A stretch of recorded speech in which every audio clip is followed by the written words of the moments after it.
Tonight, I want to tell you about the beings who created the Force-sensitive bloodlines of the galaxy, the architects whose work runs through the veins of every Jedi, every Sith, every Force wielder who ever lived, even if their names have been forgotten and their existence deliberately erased from history. It is a story that begins long before the Jedi Order was founded, long before the Old Republic existed, in an epoch so ancient that even the oldest archives struggle to place it with certainty. And what strikes me most about it, the thing I keep turning over in my mind, is that this entire saga, the rise and fall of dynasties, the wars between light and dark, the prophecies that shaped destinies, may have all been engineered from the beginning by hands we are only just beginning to understand. Before we walk through the centuries together, before we meet the architects themselves and trace their designs down through the ages, I think we need to begin with a mystery. The Force, you see, does not have an author. It is not something that was invented or created by any being or civilization. It is a field of energy that binds all living things together, present since the earliest moments of the galaxy itself. It flows through everything, through stars and planets, through the smallest insect and the largest ocean, through the space between spaces. And within that living force moves the cosmic force, a larger pattern, a current that carries intention and meaning across time in ways we still do not fully understand. But here is where the mystery deepens. At some point in the earliest history of this galaxy, something began to wake within that force. A presence, a consciousness, something aware. We cannot point to a single date or a single moment of recognition, because these events took place in an age before records, before even the most ancient civilizations had learned to write. But the evidence, scattered across the oldest archives and preserved in fragments of lore that survived the long ages, suggests that certain beings, impossibly ancient beings, began to sense something stirring. They recognized in the Force not just an energy, but a language. And they began, slowly at first, and then with deliberate intention, to understand how to listen to it and respond. Now, the Force does speak to those attuned to it. This is encoded in the very structure of reality itself, through microscopic beings called midi-chlorians that live within every cell and carry the will of the Force to those sensitive enough to hear. Without midi-chlorians, life itself could not exist, and knowledge of the Force would be forever lost. But there is a difference between hearing the Force's gentle whisper and learning to speak back to it, to shape it, to impose will and design upon its flow. And that is what these ancient beings began to learn. I find myself thinking about that moment quite often, the moment when mystery became craft, when observation became intention. It must have been gradual at first. A handful of beings scattered across different worlds, each sensing the same stirring in the Force, each beginning to experiment with what might be possible if one learned to align one's own will with the deeper currents of the galaxy. Some would have pursued the light that dwells within the Force, the Ashla, as the very oldest traditions knew it, a light associated with harmony, with compassion, with the natural order of things flowing as it was meant to flow. Others would have been drawn toward the dark, the Bogan, the shadow aspect that promised power through will, through dominion, through the imposition of design over surrender to pattern. Neither was wrong, exactly, though that framing is perhaps too gentle. Both offered a kind of seduction. The light whispered of balance and transcendence, the dark of mastery and certainty. And in those earliest epochs, before the great orders were founded, before philosophy had hardened into doctrine, both paths seemed open and possible. But something else was stirring too, something that would prove far more consequential than any individual pursuit of power or enlightenment. Certain beings began to recognize that the Force could be shaped not just in the moment, not just through direct will and discipline, but across generations. That is to say, they understood something that would become the central obsession of this entire history. The Force runs in bloodlines. That raw Force sensitivity, The natural attunement to the living force and the cosmic force both could be inherited, cultivated, amplified across generations through deliberate selection and careful breeding. It is a cold thought, I know, even in the telling. And yet there is something almost inevitable about it, once you accept that these ancient beings had both the power to perceive the force and the desire to shape it. If the force could be read and answered, then it could also be designed for. If force sensitivity ran in families, then it could be increased, refined, made stronger, and more focused with each generation. One can imagine the conversations in those earliest epochs, careful, quiet, conducted perhaps in chambers on worlds no one else had yet discovered. What if, some voice would have asked, we were not merely practitioners of the Force, but architects of those who would become practitioners? What if we could create bloodlines of such purity, such power, that they would be able to do things we ourselves cannot imagine? What if the Force itself called for this, whispered it into their deepest dreams? And so, I believe, they began. Not all at once, not in one place, but slowly and across the vast distance of the ancient galaxy, certain beings, call them architects, call them shapers, call them the ones who recognized the Force's true potential, began to move. They did not announce themselves. They left no records that survived to the present day, or if they did, those records were later buried or destroyed with such thoroughness that we can only glimpse their work through its effects. But we can trace the echoes of their labor through everything that followed. The inexplicable genius of certain Force wielders, the depth of power in certain bloodlines, the way Force sensitivity seemed to cluster in particular families across centuries and centuries. We see it in the Skywalker line itself, in Anakin's inexplicable conception, in his midi-chlorian count, so high it broke the instruments meant to measure it. A count that suggested not merely natural birth, but something else entirely, something designed, something that may have been animated into existence by the Force itself, responding to the architect's ancient work. But I am getting ahead of the story. For now, what matters is this. In those earliest epochs, before anyone had named the Force or founded temples in its honor, before the light and dark had crystallized into opposing orders, something changed. A whisper became audible in the stars, and certain ancient beings heard it and answered. They chose to become more than mere practitioners of an eternal Force. They chose to become its gardeners, its sculptors, its deliberate shapers. And in making that choice, they set in motion a chain of events that would echo across millennia, that would create bloodlines of unimaginable power, that would birth prophets and monsters and everything in between. Over the centuries and epochs ahead, we will trace the work they began in these earliest ages, watch how it grew and spread and deepened, see how it created dynasties and religions and wars, and ultimately, we will discover who these architects were, and what became of them when their designs met the one thing they had not fully accounted for, the freedom of choice. But for now, let the mystery settle. There is a presence in the Force that is not the Force itself, a will that learned long ago to speak in its language, an intention that has shaped billions of lives across the ages. The story of how that became begins in darkness before the stars were named, in an age of quiet revelation and dangerous knowledge. And it is a story that does not end, even now.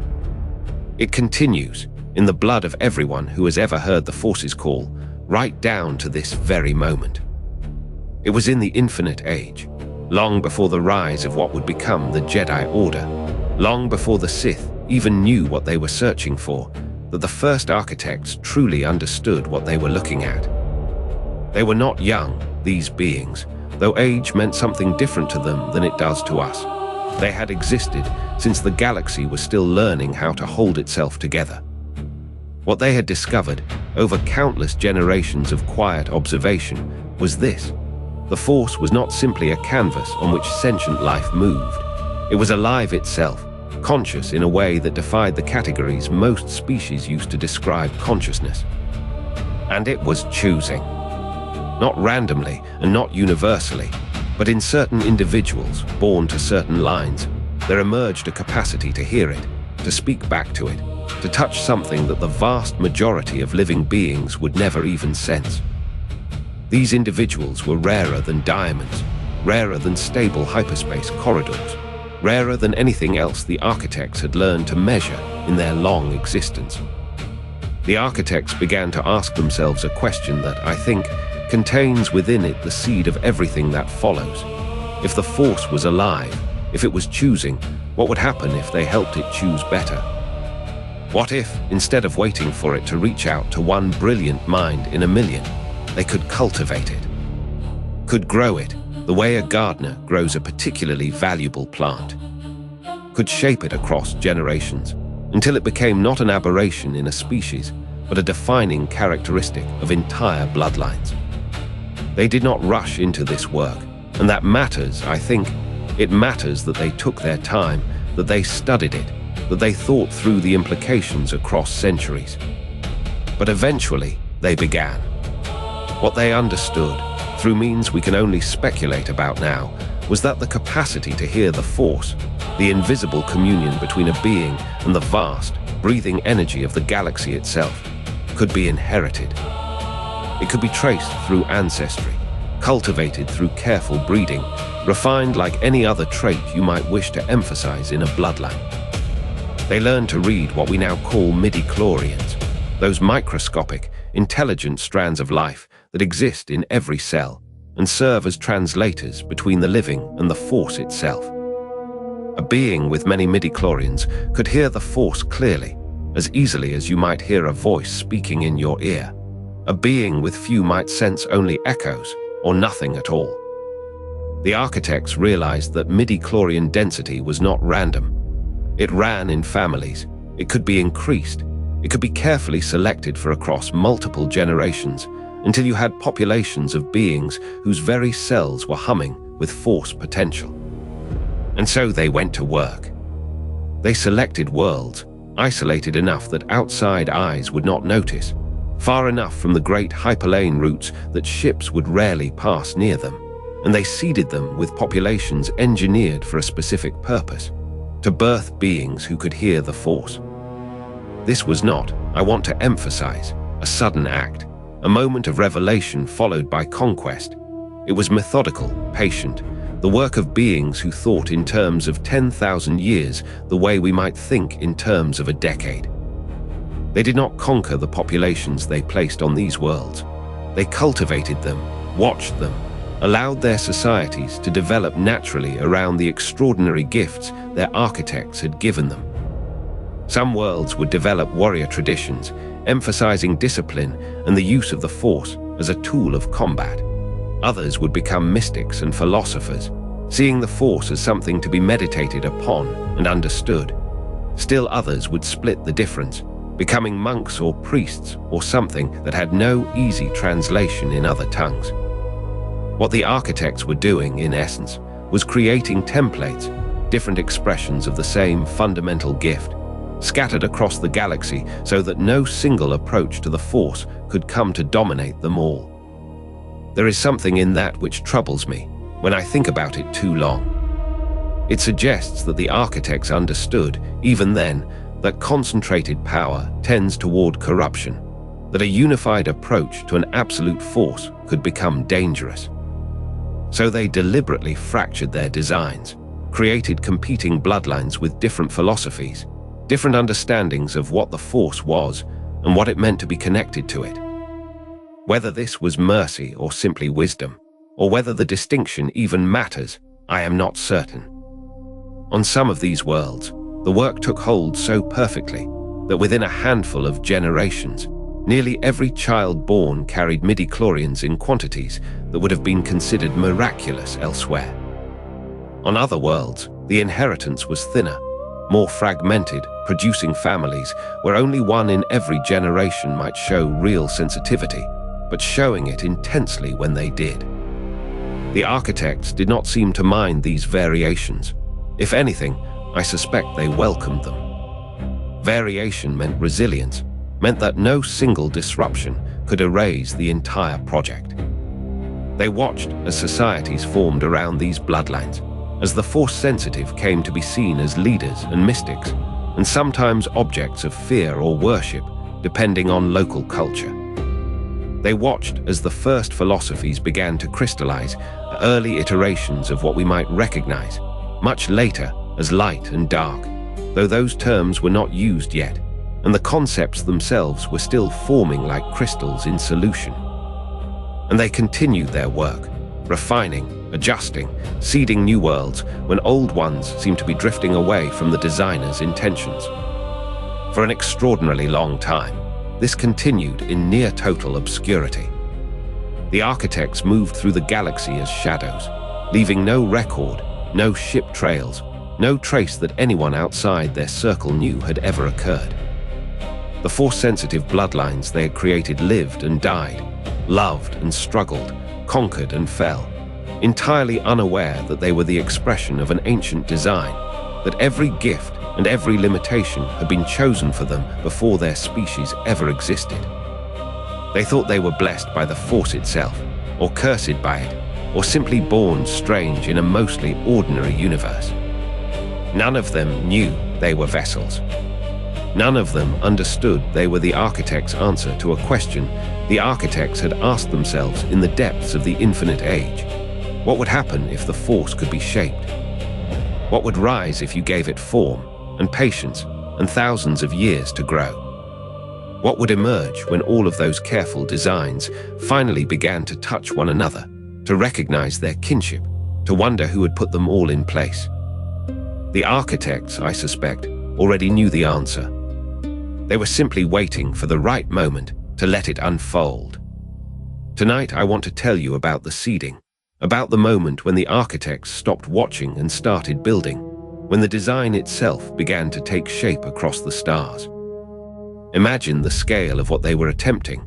Not a single breakthrough, but 1,000 small gardens planted on 1,000 quiet worlds, each one tended in secret, each one growing in isolation. The architects, we still don't have names for them, and perhaps that is important, understood something fundamental about power, about the Force, about the nature of what they were trying to create. Power that grows too quickly devours itself.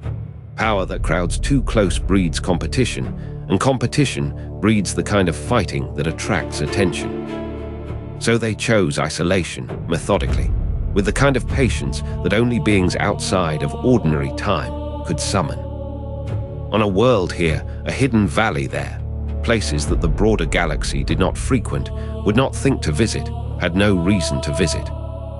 These were not lost worlds, exactly, but forgotten ones, worlds that had been passed over by the great currents of civilization, left to grow in their own way. They selected genetic lines carefully, or perhaps shaped them cell by cell, using their understanding of midi-chlorian density, those infinitesimal creatures that live in every cell and carry the Force's voice like a vast underground telephone network. Higher density meant clearer hearing, meant the Force spoke not as a whisper, but as something almost conversational. And so they began to seed these worlds, a family here, a bloodline there, each one carrying within their very cells an inheritance they could not yet understand. What strikes me, thinking about this, is the deliberateness of the choice to keep these populations apart. If the architects had wanted to create Force-sensitive beings, they could have done so on a single world, in a single city, under direct observation and guidance. Instead, they scattered them. A bloodline in one corner of the galaxy, unaware of any other. Another, separated by light years and the noise of space, unaware that the bloodline they eventually encountered was anything but an accidental convergence. There's something almost melancholy in that design, I think. It suggests the architects understood that what they were creating would need to discover its own nature, its own philosophy, its own voice. If every Force-sensitive bloodline had grown up in direct contact with the others, they would have been forced into a single shape, a single understanding of what it meant to be connected to the Force.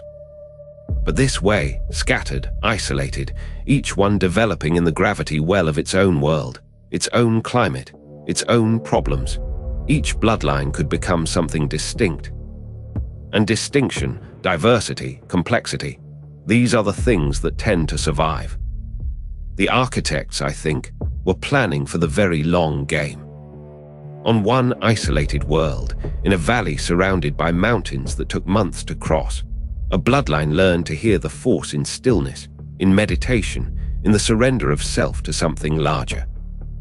On another world, where the landscape was harsher, where survival required constant alertness and struggle, another bloodline learned to hear the Force in action, in will, in the assertion of self against a resistant world.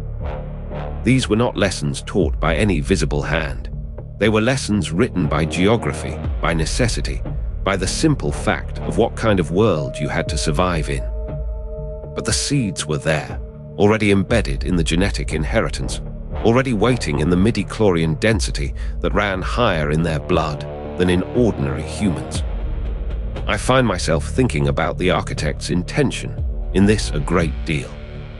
Were they trying to create opposing philosophies that would eventually come into conflict, generating a dynamic tension that would push Force sensitivity to greater and greater heights? Or were they simply trying to ensure that no single bloodline could ever become so dominant that it would establish total control? Perhaps both are true. Perhaps they understood that creation and division are not opposed ideas, that the best way to nurture something is to ensure it has rivals, has alternatives, has examples of other ways of being to measure itself against. The Age of Hidden Kings is what historians would later call this era, though that name came much later, long after the bloodlines had begun to recognize each other. It was an age of quiet germination, of bloodlines growing in the dark, each one thinking it was alone, each one believing that its particular relationship with the Force was unique, unrepeatable, perhaps even divine.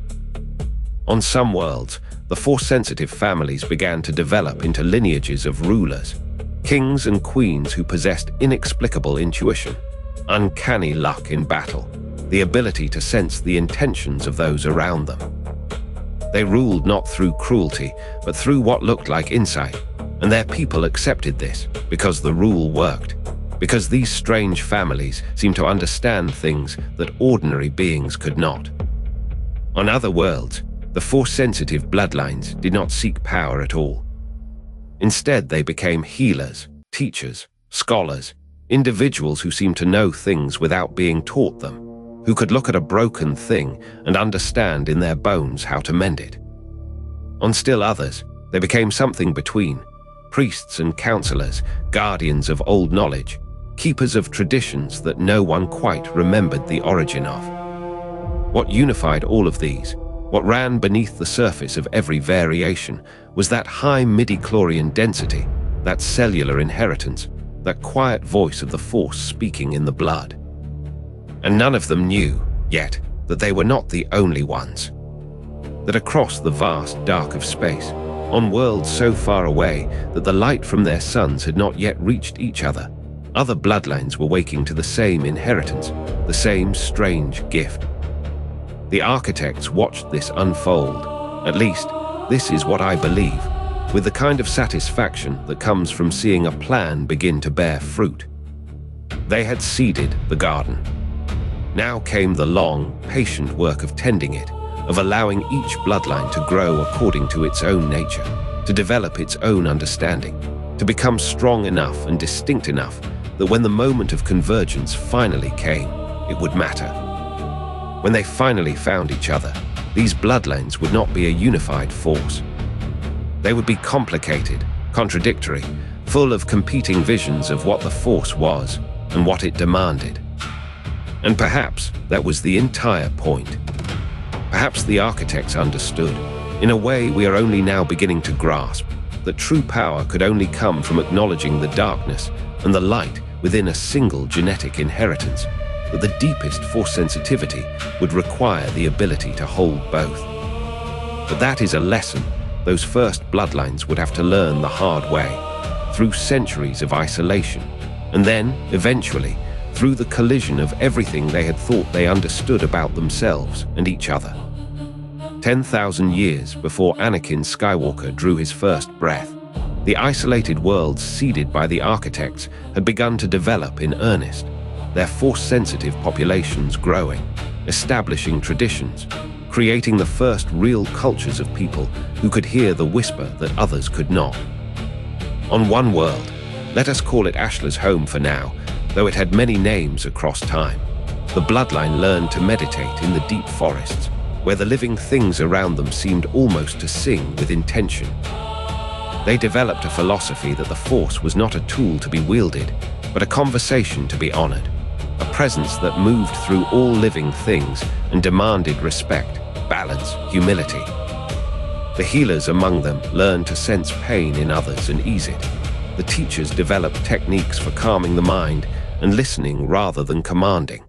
Over generations, they built an understanding of the Force as fundamentally generous, fundamentally tied to the preservation of life.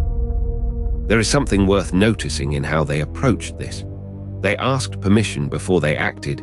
They understood their power as a responsibility to the greater whole. They believed the Force had structured itself toward harmony. On another world entirely, cold, mountainous, austere, the Bloodline that settled there developed something altogether different. The harsh terrain demanded strength. Survival meant power, dominion over resources, the ability to impose will on an unforgiving environment. Their Force traditions reflected this. They learned to command rather than to ask, to shape rather than to listen, to understand their power as proof of their superiority and justification for their rule. They developed philosophies of control and hierarchy. They believed the Force was a force, a raw power to be seized and wielded by those strong enough to grasp it, and that morality was a luxury for the weak. Neither of these populations knew the others existed. Neither knew they were part of a design. Both believed they had discovered their relationship with the Force through their own intuition, their own spiritual development, that what they had learned arose naturally from their contemplation and their circumstances. And in a way, this was true. The architects had simply chosen the worlds with such care that the environments themselves would teach the lessons they wanted taught. A paradise world would naturally produce philosophers of harmony. A harsh world would naturally produce practitioners of dominion. The Bloodlines would develop not through any overt instruction, but through the slow, organic pressure of geography and survival. Across the galaxy, this pattern repeated in different forms. On a world of vast oceans and intricate tidal cycles, a Force-sensitive population learned to attune themselves to rhythms larger than themselves, to understand the Force as something that ebbed and flowed, that could not be forced, but only ridden like a current. They became seekers of balance and rhythm, developing meditative practices tied to the tides, understanding that all things moved in cycles and that trying to break the cycle was futile. On a desert world, one of several, the architect's reach was vast. The Bloodline learned survival meant cunning, adaptation, the ability to read the environment and turn its own nature against it. They developed Force traditions emphasizing perception, stealth, the manipulation of perception itself. They became philosophers of deception and necessity, believing that the Force favored the clever and the ruthless. On a world of towering cities carved from stone, built upward in defiance of gravity itself, the Bloodline developed traditions of architecture and engineering tied to the Force, learning to sense the weaknesses in matter, to understand how to shape and build and fortify, and through this came to see the Force as a principle of order and structure that could be imposed upon chaos. What is profound about this moment, and I think this is what draws me back to it, is that none of these populations understood that they were being taught. Each one experienced their philosophical and Force tradition as something they had discovered, earned, developed through their own wisdom and struggle. The hunter saw his ruthlessness as natural strength. The healer saw her compassion as natural wisdom. The architect saw his orderliness as the obvious way to approach the universe. But all of it had been shaped, positioned, arranged like stones in a path. This is something the architects understood with a patience that I find almost difficult to contemplate. If you want populations to develop competing philosophies that will eventually tear themselves and each other apart, you do not impose those philosophies from above. You choose the worlds carefully. You let geography be the teacher. You wait. 10,000 years is a very long time in the life of a star system, and it is no time at all in the life of the Force. By the time these populations had developed into distinct cultures with their own traditions, their own Force priesthoods, their own certainties about what the Force was and demanded, the architects had had eons to watch and to refine their work. They watched the Harmony Seekers build temples in the great forests. They watched the Dominion Seekers establish hierarchies and warrior codes. They watched the Rhythm Keepers develop their tidal meditations, and the architects and builders of the stone worlds refine their understanding of structure and force. And in all of this watching, something became clear. The experiment was working. The Bloodlines were developing in isolation, yes, but they were developing along lines the architects had anticipated, along the deep philosophical divides that would, eventually, when these populations made contact, create irreconcilable conflicts. There was not simply one version of Force sensitivity being cultivated. There were many, and they were fundamentally opposed to one another in what they believed the Force was and what it demanded of those who could hear it. This is the architecture of what would eventually become the Sith and Jedi divide, though those terms did not exist yet. But the seeds of that conflict were planted carefully across 10,000 years and 100 scattered worlds. And the architects, in their infinite patience, simply watched and waited for the moment when these populations would finally recognize one another and what they truly were. The people living in those forests and deserts and cities and ocean worlds had no way of knowing that their deepest convictions, their most sacred teachings, their understanding of themselves and their place in the universe had been written for them before they were even born. It was on a world of obsidian mountains and eternal storms, a place the architects had chosen precisely because it seemed to promise nothing but hardship and survival, that one bloodline discovered something the others had not. In the isolated high peaks, where the air itself seemed to vibrate with the Force, one family realized that what the other bloodlines called balance, what they called harmony with the great consciousness, could be inverted. The Force was not merely something to hear and cooperate with. It could be dominated.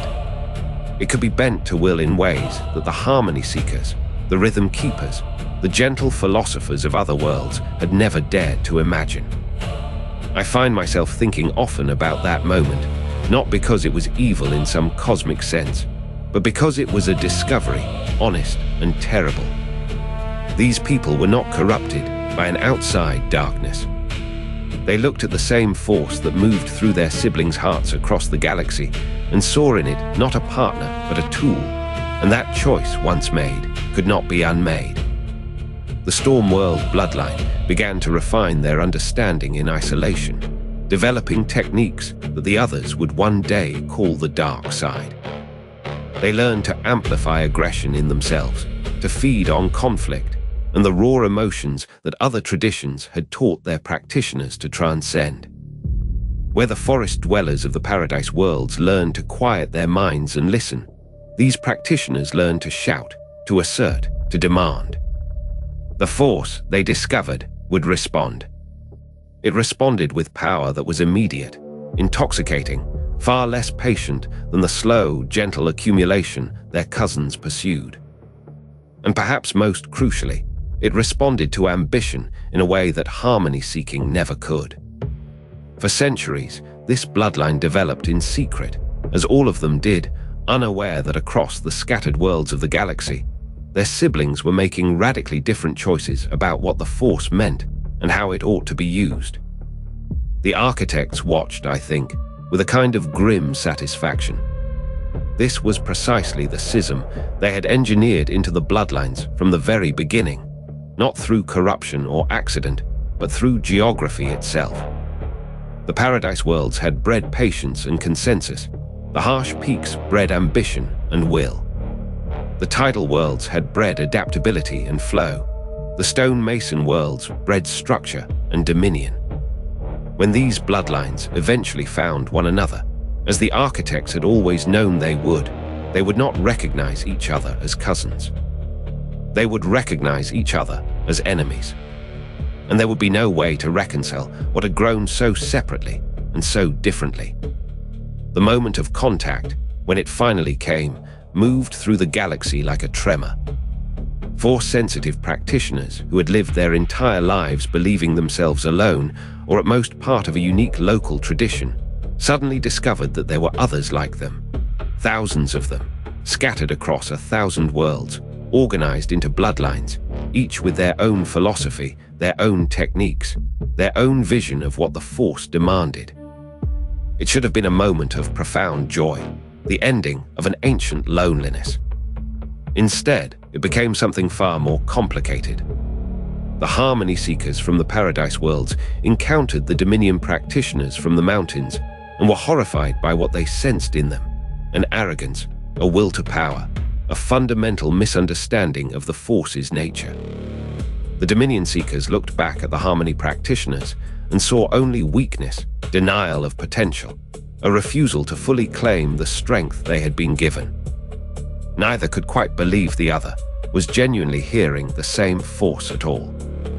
Conversations that might have been meetings of minds became arguments.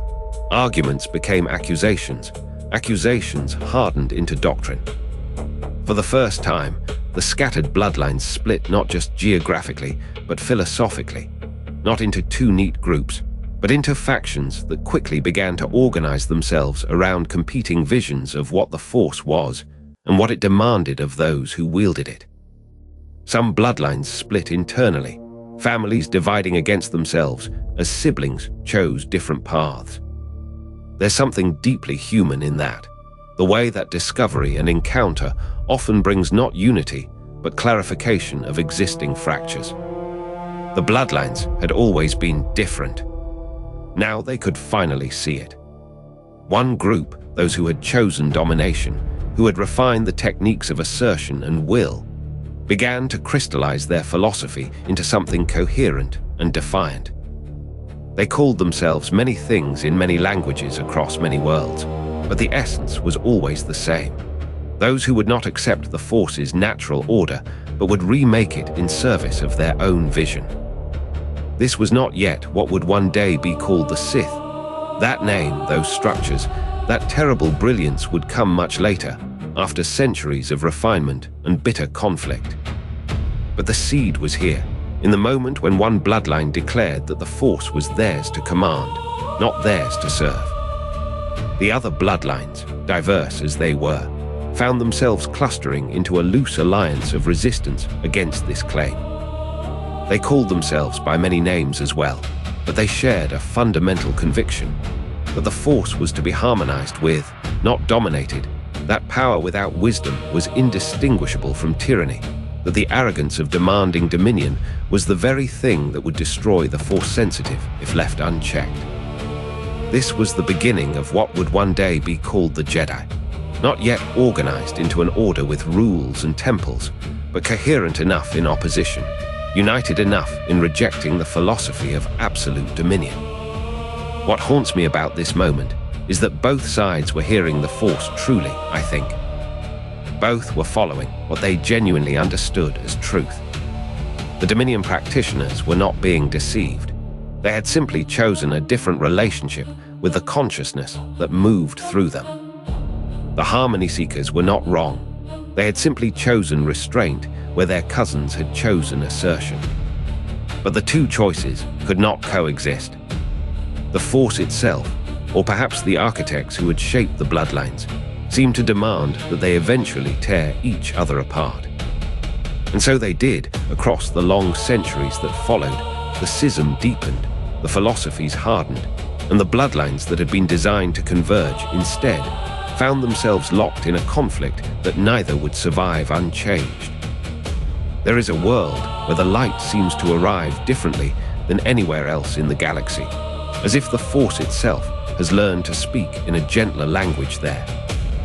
On the island of Archduke, surrounded by waters so ancient that they remember the first songs the galaxy ever sang, a bloodline began to understand what it meant to listen rather than to command.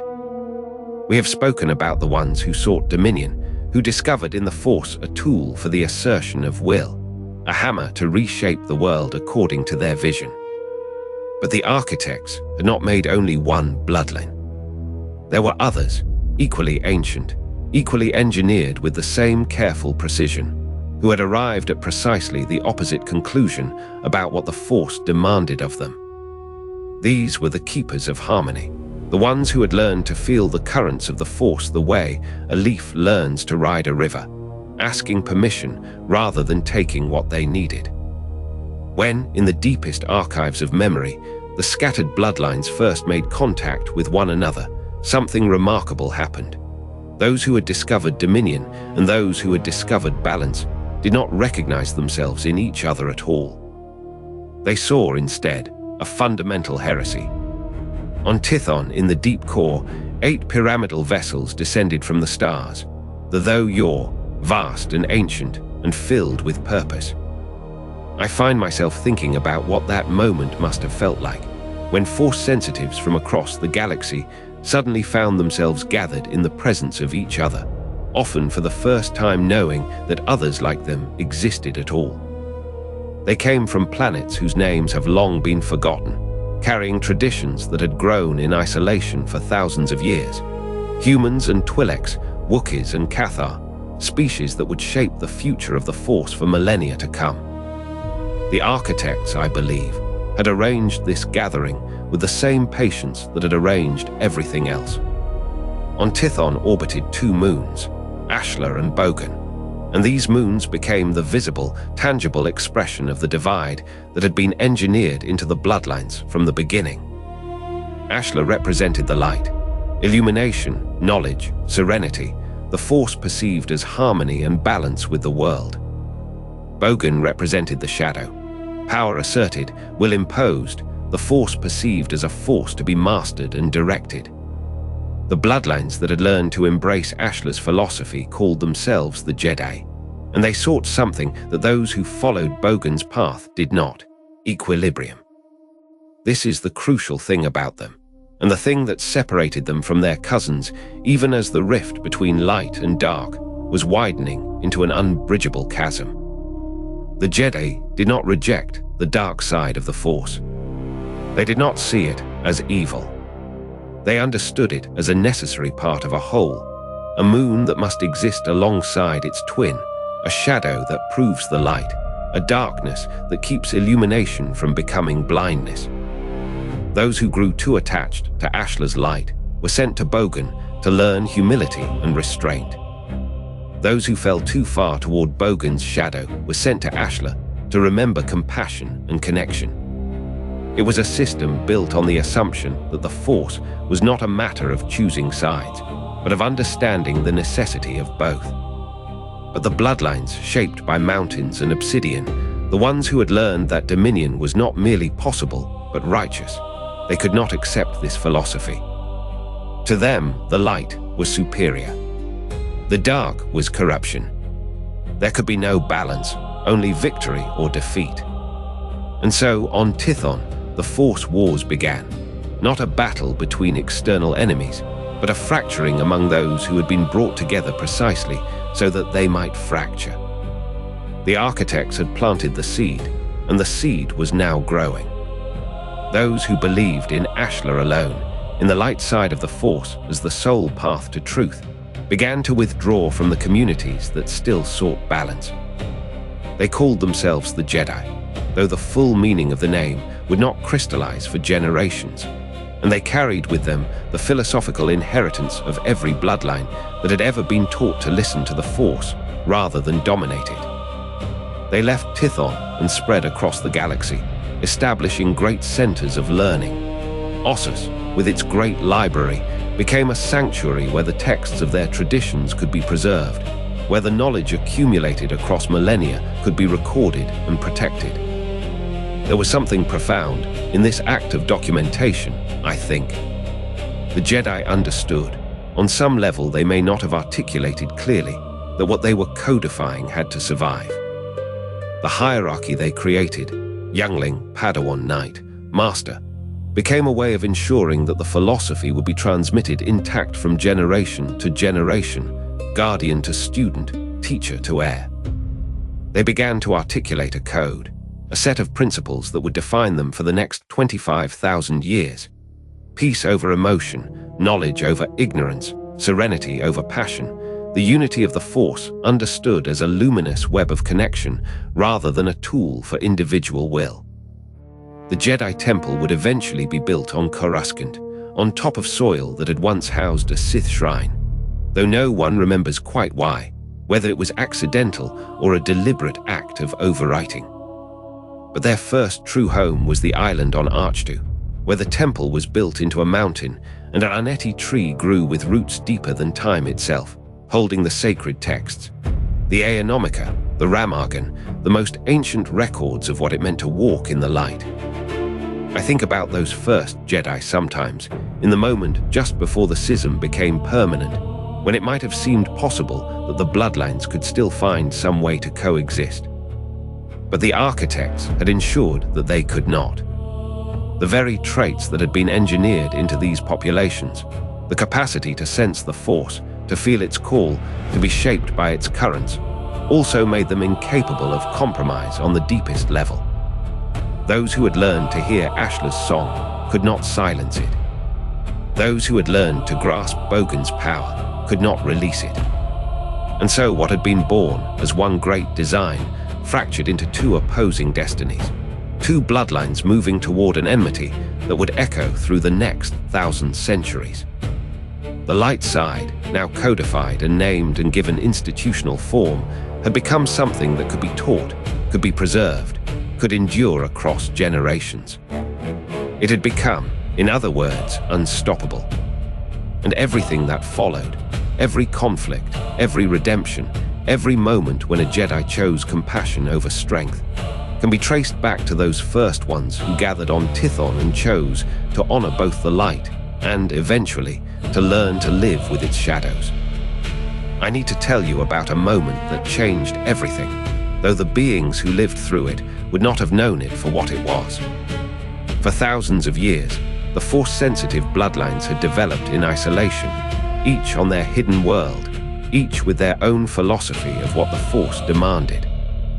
They did not know about each other. The architects had been very careful about that. But isolation, by its nature, cannot last forever. Somewhere around the time the first galactic governments were beginning to form, core worlds recognizing that their survival depended on alliance rather than competition, the hidden worlds began, almost accidentally, to find one another. A ship from one system would drift farther than intended and stumble upon a world that should not have existed. Explorers and traders, following rumors and old star maps, would arrive on a planet they had been told was barren, only to find it inhabited by people who moved through the Force as naturally as breathing. And those people, when they sensed the newcomers, would feel something recognition, a kind of harmonic resonance they had never experienced before. There is something I want you to hold in mind here, because it matters to what comes next. The bloodlines did not greet each other with surprise only. They greeted each other with recognition. A Force-sensitive from the harmony-seeking forests of one world would meet a Force-sensitive from the balanced temples of another, and they would simply know, in the way the Force allows beings to know things, that they were kindred. Not exactly alike, no, never that, but made of the same thing. Shaped by the same invisible hand. And as contact multiplied, as the years passed, and more hidden worlds began to find their way toward the core, something remarkable and troubling happened simultaneously. They began to organize. The Harmony Seekers found each other and recognized their philosophy across different worlds, different languages, different cultures. The Balance Keepers found each other. And the Dominion practitioners, Those bloodlines that had learned to assert their will against the Force rather than harmonize with it, they too began to recognize kinship. For the first time in millennia, the architects' scattered seeds were being drawn together. What had been designed as isolated experiments in Force sensitivity were beginning to understand themselves as part of something larger.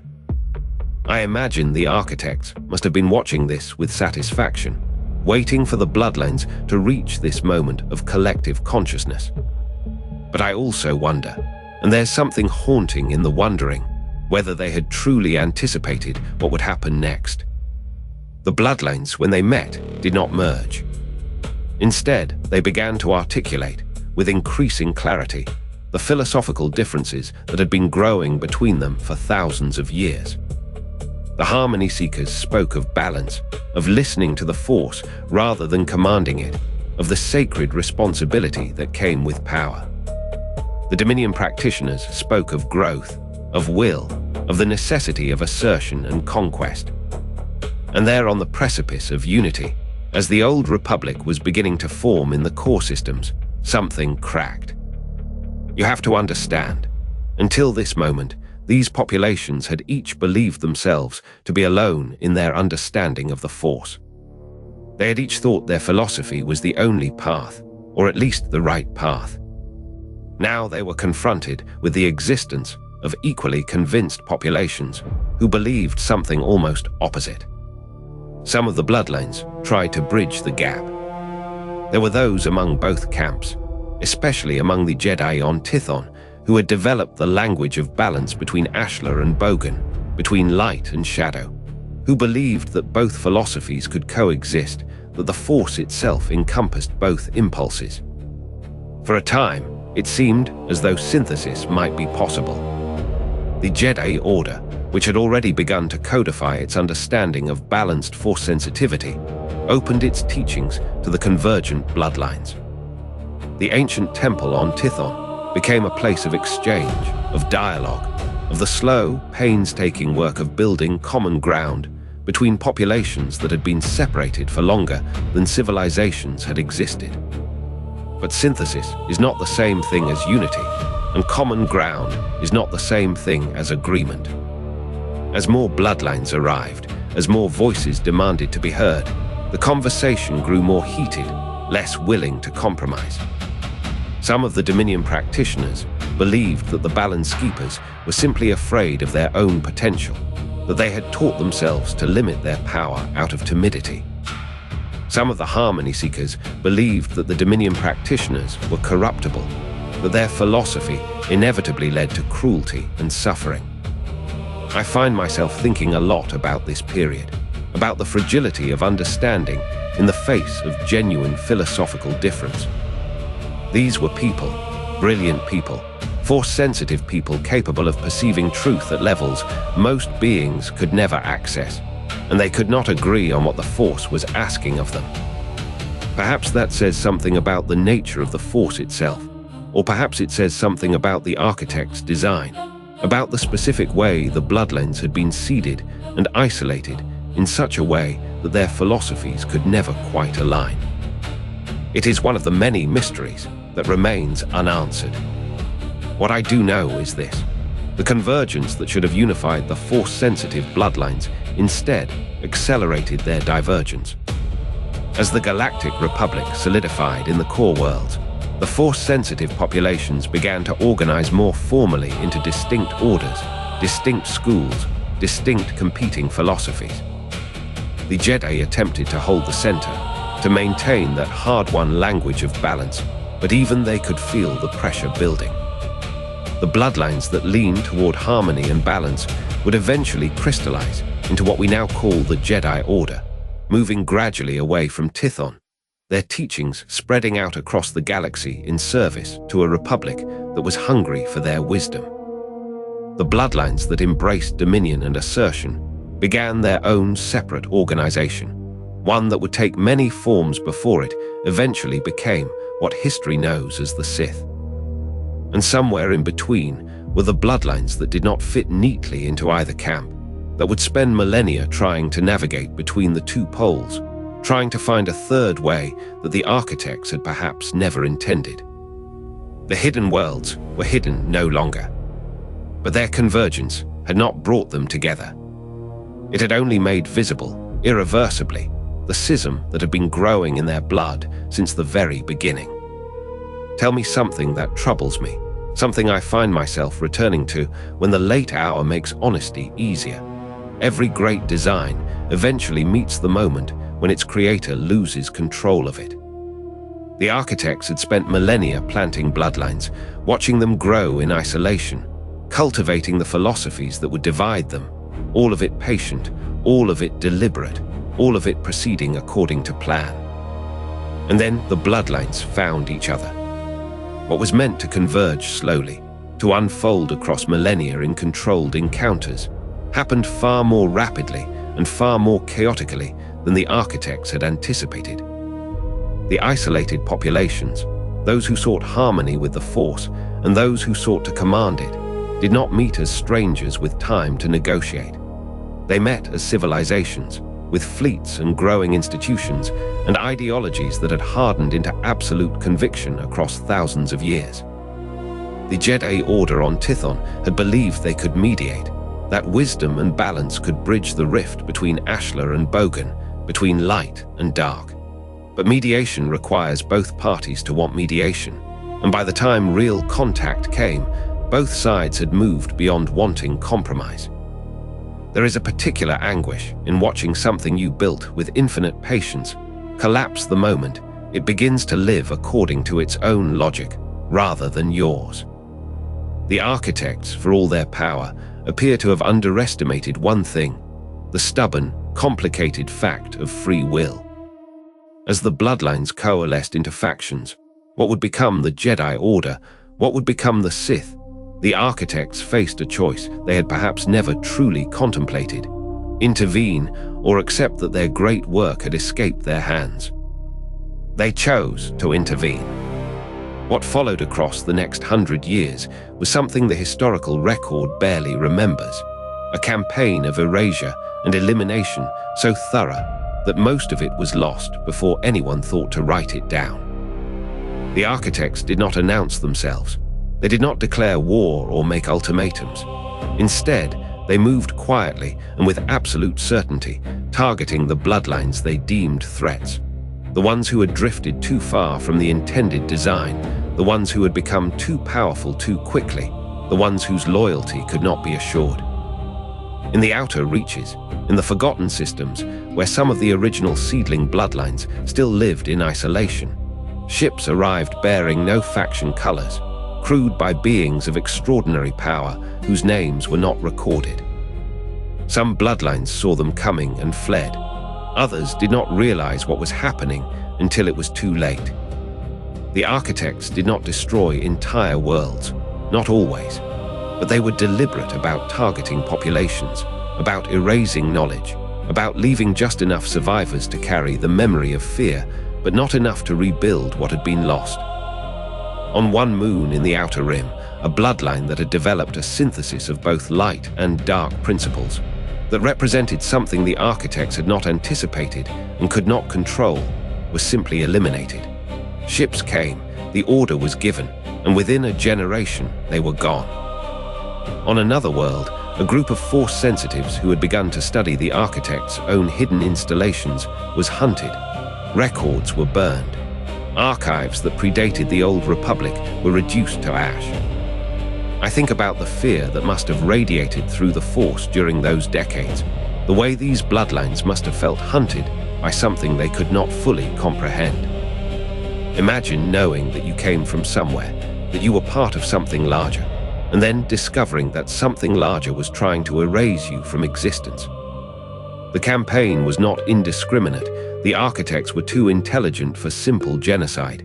Instead, it was surgical. Specific bloodlines were targeted. Specific knowledge was suppressed. Specific lines of power were cut off at their roots.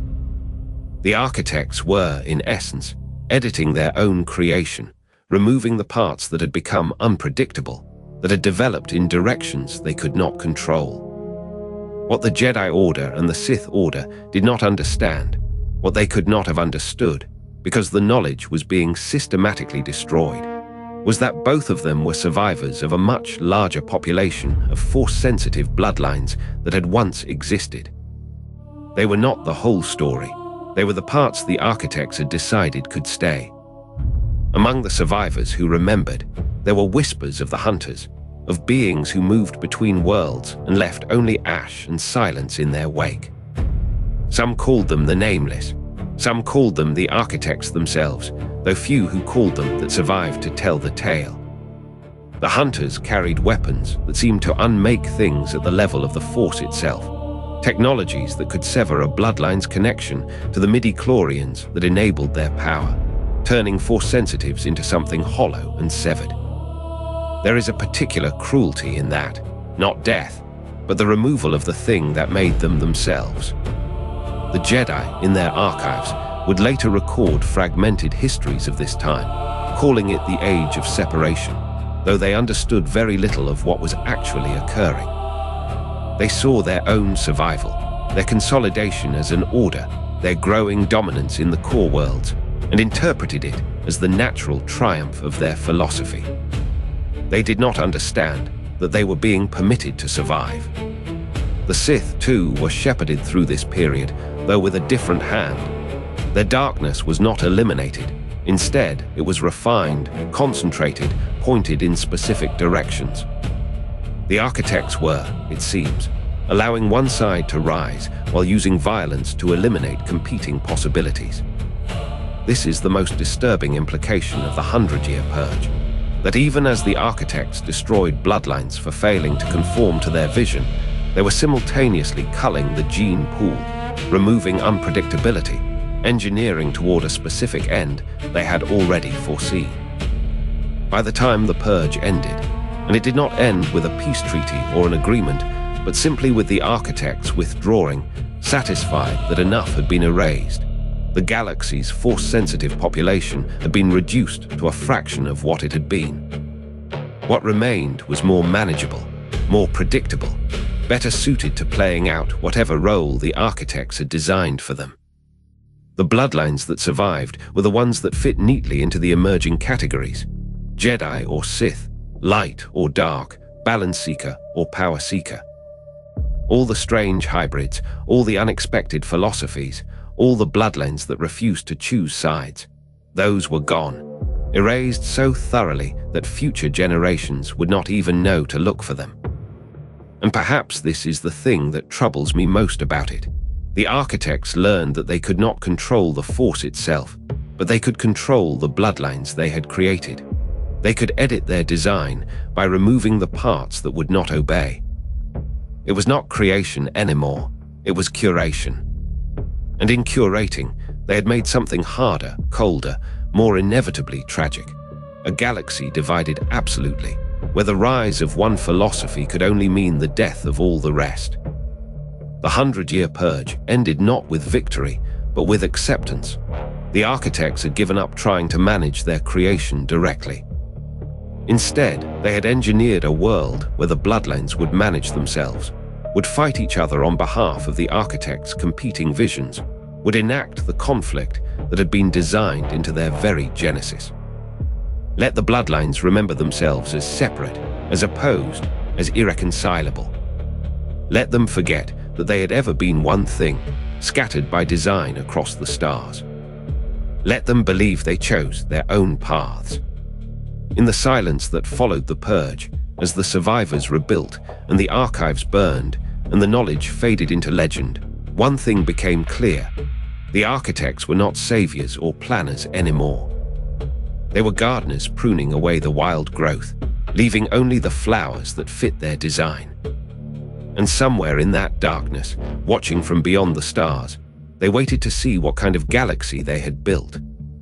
In the aftermath of the 100-Year Purge, when the architects had done their work and withdrawn into shadow, the surviving bloodlines faced a choice that was no choice at all: scatter or be found. The Jedi and Sith had been permitted to remain, curated, contained, locked into their eternal opposition. But every other trace of the Force-sensitive populations that had once bloomed across 1,000 worlds had been systematically erased. What remained were fragments, pieces of families who had learned too late that they were part of something larger, something the architects had decided was too dangerous to survive intact. There is something quieting about understanding that your extinction was deliberate, that you were measured against a design and found wanting, and that your only path forward lay in disappearing. Some bloodlines went to places so remote that civilized space had to forget them in order for the paperwork of governance to make sense. The outer rim, the unknown regions, moons without names in systems without charts. Others became something like ghosts, staying within the Republic and the Empire that would follow, but learning to dampen their presence in the Force until they were nearly invisible, whispers among the noise of billions. It was a skill that had never been necessary before. The architects had ensured that the isolated bloodlines could sense each other across vast distance, that they could call to one another through the Force itself, and suddenly that gift became a liability that had to be unlearned. On a single colony world in the Outer Rim, a family that had kept its bloodline pure across 40 generations, priests of a tradition whose name had been recorded in only their own archives, made the decision to intermarry with baseline humans, diluting the midi-chlorian concentration in their children so thoroughly that the next generation would be nearly invisible to Force seekers. It was a form of suicide, in a way, the deliberate ending of what they had been, in hopes that what they became might survive. The Jedi, those ancient bridge builders who had tried so desperately to maintain balance between Ashlar and Bogan, fractured entirely under the pressure. Some fled toward the Jedi, others toward the Sith, and still others simply vanished into the spaces between, their philosophy of balance proving too fragile for a galaxy that demanded you choose a side. I find myself thinking about what that must have meant, to have built your entire civilization around the idea that light and dark could coexist, only to watch that belief become not just wrong but dangerous, a target on your back. The bloodlines that survived did so by becoming isolated again, but this time by choice rather than design, separated by need rather than the ancient architect's careful placement. A family on Iridan learned to shield their Force sensitivity so completely that they became farmers and traders, their descendants having no idea that their intuition, their strange luck, their uncanny ability to find water in drought or navigate through storms were echoes of a bloodline that had once commanded respect across star systems. On Shadabai Boran, survivors built underground cities, not because the surface was inhospitable, but because depth felt like safety, because the older generations understood at some cellular level that being hidden was the only way to endure. Some records were burned deliberately. Knowledge that had been painstakingly preserved across millennia was fed to fire or scattered into space, because preserving it was a guarantee of death. There are places in the archived histories of the Jedi Temple, deep in records that would later be studied by Obi-Wan Kenobi and others, where entire lineages are simply listed and then marked. Line terminated by purge, records incomplete. The notation is so matter-of-fact that it is easy to miss what it describes. The methodical erasure of entire traditions, entire ways of understanding the Force, each one a fully realized philosophy destroyed, because it did not fit the architect's final vision.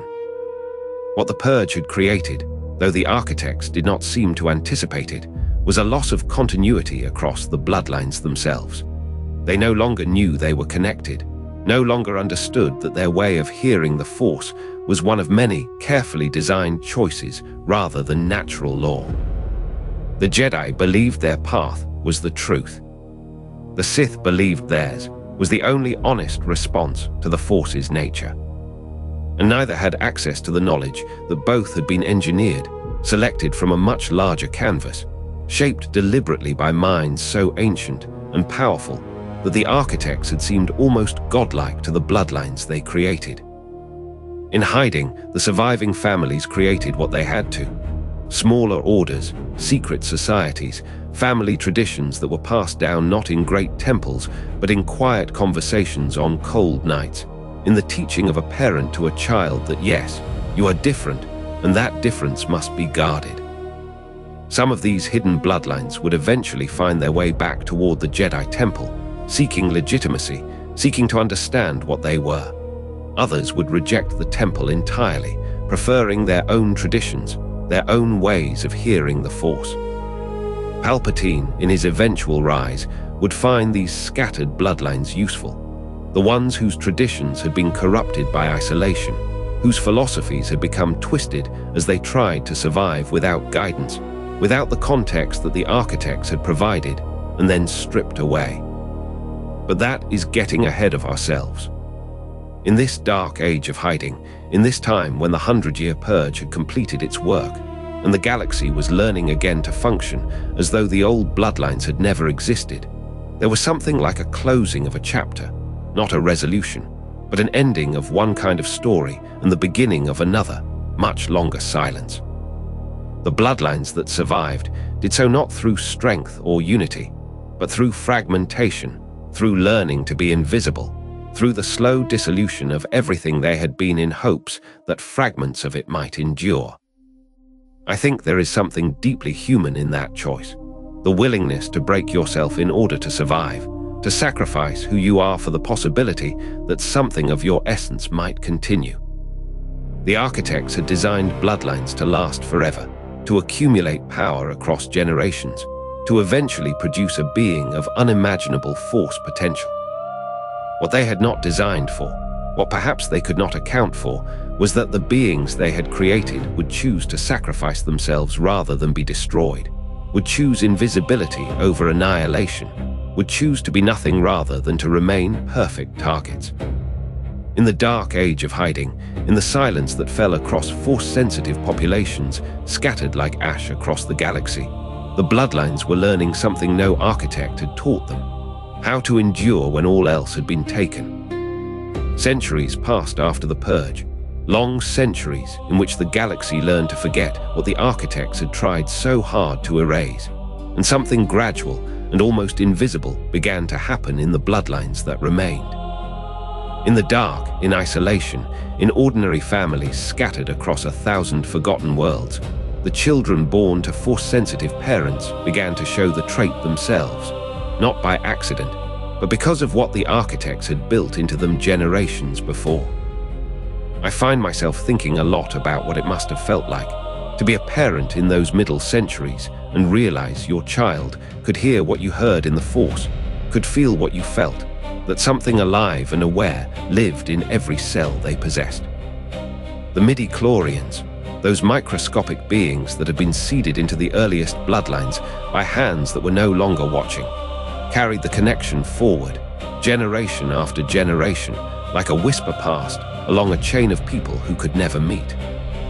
SHMI Skywalker would not live to see her son's full power bloom, but mothers and fathers across the galaxy in those centuries were beginning to understand something their isolated ancestors had never quite grasped. The Force ran in families, and it ran deep. A child born to two parents who both heard the Force was more likely to hear it themselves, and with greater clarity, than one born to a single Force-sensitive parent or none at all. The stronger the bloodline, the more generations of midi-chlorian density that had accumulated through careful, invisible breeding, the more the trait crystallized, became heritable, became almost predictable. On a spaceport in the Outer Rim, a grandfather would teach his granddaughter to still her mind the way his father had taught him, and she would slip into that quiet communion with the living Force more readily than other children ever could. On an agricultural moon, a family of healers discovered that their ability to mend a broken bone or ease a fever came not from herbs or training alone, but from something they could feel running through their hands when they touched another living thing. In a canyon settlement on a desert world, a boy born to desert-dwelling traders found that he could sense the presence of his family members even when they were separated by miles of sand, a kind of awareness that other species simply did not possess. Some bloodlines, the ones the architects had engineered most carefully, showed the trait reliably, almost certainly, in most children born to them. Others had grown dilute over the centuries. the connection weakening with each generation that was forced into hiding, forced to suppress the Force or deny it, forced to marry outside the bloodline for survival and secrecy. In some families, the trait skipped a generation entirely, dormant in a parent, but awakening sudden and overwhelming in a child who had no preparation for it, no teaching, no elder who understood what was happening to them. And I think there is something important in that variation, in the fact that the architect's designs, so careful, so patient, so precise, could not entirely control how inheritance worked once it moved out of their hands and into the hands of living beings making ordinary choices. The hereditary bloodlines became, in those centuries, the true containers of what the Force-sensitive could be, not the orders, which by then were policing themselves, enforcing celibacy and detachment, preventing the natural flowering of multi-generational dynasties, but the hidden families, the scattered survivors, the ones who had learned to be invisible. A Sith master might take an apprentice and train them in the arts of domination and will, but the apprentice's own children, if they were born to them before or after that service, would carry the raw Force sensitivity forward through their bodies' own midi-chlorians, a gift or a curse, depending on what they chose to do with it. The Jedi Order removed children from their families at an age so young they would barely remember having parents, and this meant that the Force-sensitive bloodlines could not consolidate within the Order itself, could not create dynasties of light-side knowledge passing from parent to child across generations.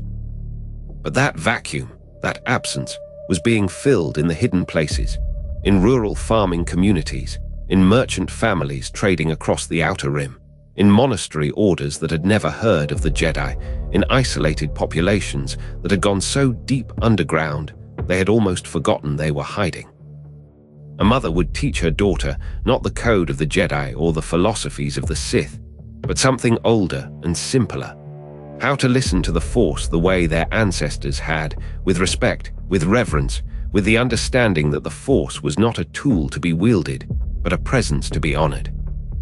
And that daughter would teach her own children when the time came, because the connection ran in her blood, literally, in the trillions of midi-chlorian symbiotes that lived in every cell of her body, communicating the will of the Force to her in ways that no training manual could teach and no separation could sever.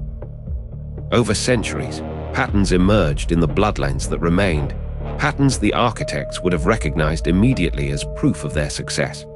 Certain families showed a tendency toward darker inclinations, toward the assertion of will and the manipulation of others through the Force. Other families seemed naturally drawn toward balance, toward harmony, toward the philosophical positions that the Jedi had tried so hard to preserve before their order shattered and scattered. Some bloodlines showed a gift for healing, others for combat, others for what might be called prophecy or prescience, the ability to sense the currents of possibility flowing through the future. These phenotypes, these heritable characteristics, both physical and philosophical, began to cluster and repeat, proof that centuries of careful engineering had succeeded in creating not merely Force sensitivity, but distinct types of Force sensitivity, distinct philosophical approaches to what the Force was and demanded. I think about a family whose members are all born with grey eyes and a natural grace in their movements, and among them, Force sensitivity runs so strongly that even the youngest children seem to sense when a parent is in danger, miles away. I think about another family, darker-skinned, from a world of red stone and constant wind, where the children are born with a kind of fury in them, a quicksilver restlessness that the Force seems to amplify rather than calm. The architects had built this variation in deliberately, seeding different bloodlines with different philosophical propensities, different strengths and vulnerabilities in the Force. And now, across the middle centuries, as these bloodlines grew and spread and learned to live with what they carried, the variation was becoming more pronounced, more heritable, more real. A high midi-chlorian count, the kind of count that showed up when the Jedi or Sith tested a potential apprentice, had become increasingly common in certain families, concentrated and intensified through generations of inheritance. Anakin Skywalker's count would one day exceed 20,000, higher than any Jedi in recorded history. And when that moment came, people would speak of it as an anomaly, a miracle, something unprecedented. But the truth, the quiet truth that the architects knew and the Bloodlines did not, was that counts like that had been engineered into the earliest Bloodlines generation after generation. What seemed extraordinary was simply what happened when the architect's work was allowed to continue uninterrupted, when inheritance was permitted to do what it had been designed to do. In the middle centuries, the Bloodlines were learning to live with what they carried, to understand their children's gifts not as accidents or blessings from on high, but as family traits, heritable and real, and as ordinary as the color of a child's eyes. Some families carefully protected their young, trained them in hiding, preserved the knowledge that had survived the purge, passed down philosophies and techniques across generations with a kind of devotion usually reserved for sacred texts. Other families had lost the knowledge entirely, or had corrupted it beyond recognition, or were only beginning to remember what they had been forced to forget. And some families, the ones closest in bloodline to the original architect's designs, were growing stronger with each generation, their children showing Force potential that was almost terrifying in its magnitude, waiting for the moment when all these scattered bloodlines would finally converge again. There is something profoundly human in the way inheritance works, in the way a mother's gift becomes a daughter's responsibility, a father's strength becomes a son's burden. And I think that is what the architects did not fully account for when they engineered the bloodlines so carefully.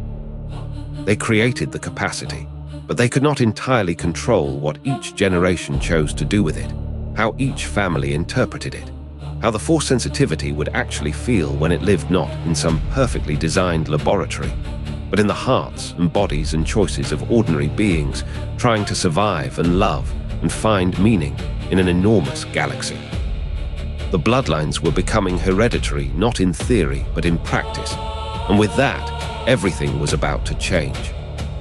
There is a moment in the Sith's long history, not at its brightest, but perhaps at its most ruthless, when they learned something terrible about power and decided to build a system around it. Before this moment, the Sith had always believed that more was better, more lords, more strength, more hands reaching for dominion all at once. The Brotherhood of Darkness had been that vision. Dozens of Sith masters, each believing themselves capable of ultimate power, all competing in the same order. They nearly conquered the galaxy that way, and they destroyed themselves doing it. Because when you gather that many egos, that many wills bent on absolute control, in one place, what you get is not an alliance but a powder keg. The stronger ones betray the weaker ones conspire together, and in the end, the whole structure collapses not to external pressure, but to internal fracture. A man named Darth Bane watched that collapse happen at a place called Ruusan, around the year 1000 before the Skywalker saga. He had been a miner once, on a planet called Apatros, a man with calloused hands and a hunger that the Sith called him to feed. He rose through their ranks quickly, but what distinguished him was not his strength, though he had that, but his capacity to think about systems. About how power worked not just in a single moment, but across generations. While the Brotherhood of Darkness fell, Bane survived, and in surviving, he had time to think. And what he thought was this: the Sith do not fail because they dream too large, but because they are too crowded. They do not collapse because they want too much, but because too many people want it at the same time. There was an elegance in that observation, a kind of terrible, patient logic. If the Sith had lasted 10,000 years and still had never truly ruled the galaxy, perhaps the problem was not ambition, but method. Perhaps what they needed was not more strength, but fewer hands holding it. So Bane did something that seemed at the time like surrendering. He reduced the Sith to two: a master who holds the power, and an apprentice who hungers for it. That's all. The rest of the order, the hierarchy, the fellowship of ambitious lords, he burned it away like impurity in a furnace. And in doing so, he created a mechanism of such crystalline ruthlessness that it would dominate Sith philosophy for the next 1,000 years. The genius of it was not kindness, but clarity. The apprentice is not meant to serve the master loyally while secretly plotting betrayal, though that happens, of course. The apprentice is meant to want to surpass the master, openly and without shame, because that desire, that hunger, is the whole point. The rule of two, as it came to be called, selects methodically and over generations for strength. A weak apprentice will never defeat a strong master, so the apprentice must train until they are strong enough to do so. And the master must teach them, knowing that one day, it might be tomorrow, it might be 100 years from now, this student will be strong enough to strike them down. The master accepts this because it is the only way the bloodline survives at all. You plant the seed of your own replacement in the mind and heart of your student, knowing that if they are strong enough to kill you, they are strong enough to lead what comes after. That is not weakness, that is evolution carved into doctrine. The patience required for such a philosophy is, I think, something we rarely fully grasp. Two Sith cannot conquer a galaxy head-on, no matter how powerful they are. The Jedi at this time still numbered in the thousands. The galactic government was spread across countless systems, defended by armies and navies and institutions built over thousands of years. Two people alone, cannot simply walk in and demand dominion. What they can do is erode. They can work inside the systems they wish to destroy. They can manipulate, teach, influence, plant ideas like seeds in soil, and wait for those seeds to grow into forests that will eventually strangle the trees that were there before. And they have time. Under the rule of two, there is no rush, because the project is not meant to succeed in a single lifetime. Bane did not expect to see the Jedi Order fall. He expected his apprentice did not expect it either, nor her apprentice, nor any apprentice born for many generations. The goal is long enough that it frames the entire structure of succession. The Master teaches not for victory, but for continuation. This is something the earlier Sith, the Brotherhood of Darkness, had never truly understood. They thought in the scale of seasons and wars. Bane and those who followed him thought in centuries. Now there is something else that happened during this time, something that connects to the bloodlines we have been following across the entire span of this story.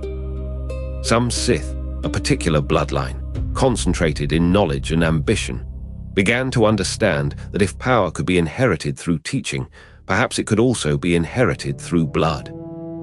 Darth Plagueis would be the name that history remembered, a moon lord of extraordinary intelligence and patience, who learned to listen to the Force in ways that other Sith had not.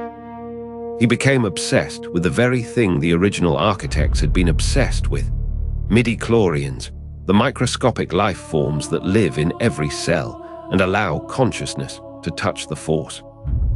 What if, Plagueis wondered, you could manipulate them? What if you could engineer not just a student, but a child, born with power already written into their very blood? What if you could take the rule of two, the patient, ruthless logic of concentrated power, and combine it with something even older, the architect's own art of bloodline engineering? The Sith Golden Age, if we are honest with ourselves, was not really an age of golden triumph. It was an age of refined darkness, of evil becoming more comprehensible because it had become more systematic. The rule of two worked because it worked, because under its logic, the strong survived and the weak fell away. And year after year, century after century, the surviving Sith became incrementally harder to kill, more difficult to outthink, more dangerous. And then, into that system, Plagueis introduced something new, the possibility that power could be designed into a bloodline rather than merely trained into a student. The architects had done this thousands of years before, scattering their engineered bloodlines across isolated worlds. Now, one of those bloodlines' distant descendants was discovering, independently, the same art they had created, There is something in that which unsettles me, if I am being honest. The Sith believed they were inventing something new, creating a path to absolute power that the Force had never seen before. But all they were really doing was rediscovering what had been done to them, what had been written into the very foundations of what they were. The rule of two seemed like an escape from the chaos of the Brotherhood of Darkness, a path forward, innovative and ruthless and logical. In truth, it was simply a new flowering of the same ancient design. The Bloodlines, divided into light and dark across 10,000 years, were beginning to concentrate their power again, to refine themselves, to draw inward. And somewhere in that refinement, completely unaware of the invisible machinery surrounding them, the Sith were laying the groundwork for something that would transcend even their own understanding. Something that would one day be born on a desert planet, with midi-chlorian counts that no instrument could accurately measure. But that moment is not here yet. For now, in this age, what matters is that the Sith had learned to be patient, and in that patience, they had learned to be systematic about power in a way that would echo forward across the rest of time. In the centuries after the 100-year purge, as the surviving Bloodlines learned to hide themselves, and the galaxy settled into the relative stability of the Old Republic, the Jedi Order grew into something it had never quite been before, a keeper of records. They gathered in the temple on Coruscant, that great geometric heart of the Republic, with their archives hall standing at its center like a cathedral of memory. The archives were not built all at once, you understand. They grew in layers, decade by decade, as each generation of Jedi added what they had learned, what they had discovered, what they believed mattered about the Force and the Bloodlines that served it. Holocrons lined the shelves, crystalline recording devices that held not just words, but lived experience, knowledge encoded in a way that only the Force-sensitive could access. A Padawan who had learned the right meditations could place their hands on one of these devices and feel the presence of a master from centuries past, speaking directly into their mind. There was something almost sacred about it, the idea that knowledge could be preserved that way, living and present across the millennia. But even as the archives grew more complete, the Jedi did not know what they were actually cataloging. They recorded bloodlines, yes. They noted when a child arrived at the temple with an unusually high midi-chlorian count, when a family seemed to produce Force-sensitive children with uncommon frequency, when particular lineages showed an affinity for specific disciplines or traditions. Jocasta knew, the chief librarian during the Republic's final centuries, made it her life's work to maintain these records with absolute precision. If an item did not appear in the archives, she would say, then it does not exist. She meant it as a statement of cosmic certainty, the idea that the repository of the Jedi held the total knowledge of their order and its history. But she was mistaken in a way she would never fully grasp, and I find myself thinking about the tragedy of that sometimes. She was cataloging symptoms without understanding the disease, recording the effects of an ancient design without grasping that the design itself still moved beneath everything she documented. The bloodline records were meticulous, lineages that produced warrior philosophers, families whose gift lay in healing or prophecy, populations that seemed drawn toward meditation and inner balance, others that burned with an almost reckless hunger for power and mastery. When Qui-Gon Jinn brought the boy Anakin Skywalker to the temple on Coruscant, his midi-chlorian count was measured and noted, over 20,000 per cell, higher than anyone had ever recorded, even higher than Master Yoda himself. The archives registered this as a profound anomaly, a spike in the data that had no precedent, a bloodline of such concentrated potential that it stood alone in all of recorded Jedi history. And yet what the archives could not tell the Council was that this boy was not an anomaly at all. He was the culmination, the design rendered flesh. The Jedi did not understand that they were looking at the architect's masterwork, the convergence of thousands of years of careful breeding, of isolated bloodlines finally coming together in a single child. Because the deeper truth, the truth that would have fundamentally reframed everything the Jedi understood about themselves, had been systematically erased during the 100-year Purge. The records of the broader Force-sensitive populations, the documentation of other bloodlines and their philosophies, the archives of the hybrid traditions that had been stamped out, all of it had been destroyed or hidden so completely that even the Jedi did not know what they were looking for. So Jocasta knew was both right and devastatingly wrong when she asserted that her archives contained the whole truth of the Jedi cosmos. Right in that she had preserved everything that remained. Wrong in that she did not know how much had been taken before she was even born. The Jedi Order's own philosophy made them, in a sense, less inclined to trace and publicize bloodlines than they might otherwise have been. They discouraged attachment, forbade marriage, built their institution on the principle that connection to the Force was what mattered, not connection to family or lineage. If a child came to the temple with Force sensitivity, they belonged to the Order. Their biological family was acknowledged but not centered, and the child's identity was meant to be rooted in their relationship to their master and to the Force itself, not to ancestral claims or dynastic ambitions. So even the bloodline records that existed in the archives were thin, sparse, noted almost clinically. Date of admission, midi-chlorian count, aptitudes and strengths. Nothing of the human weight that had brought them to the temple, nothing of who their parents were or what lineages had carried the Force sensitivity to them across generations. There is something in that denial of kinship, something unintentionally protective and unintentionally tragic all at once. By refusing to acknowledge bloodlines as sources of identity or destiny, the Jedi Order protected its members from being trapped by the architect's original design. They could choose who they became rather than being predestined by inheritance.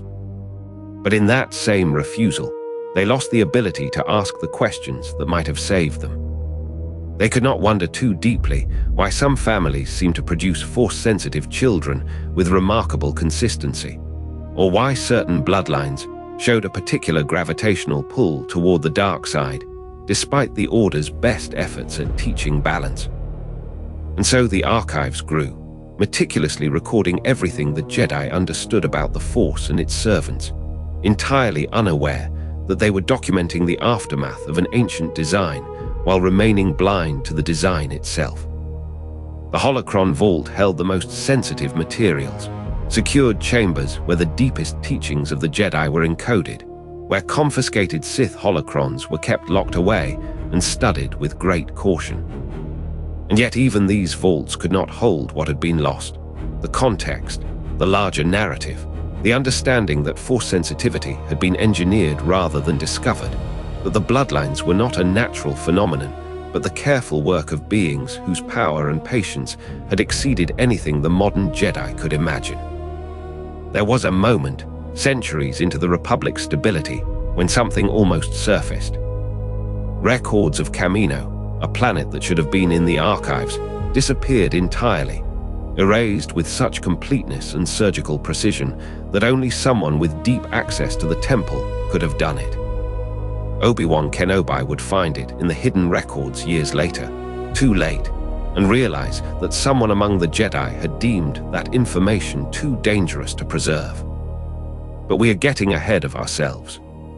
For now, in the era of the Republic's steadiest balance, the archive stood as a monument to what the Jedi knew and what they did not, a library of bloodlines whose true origin remained one of the cosmos's deepest secrets, preserved in plain sight but never truly understood.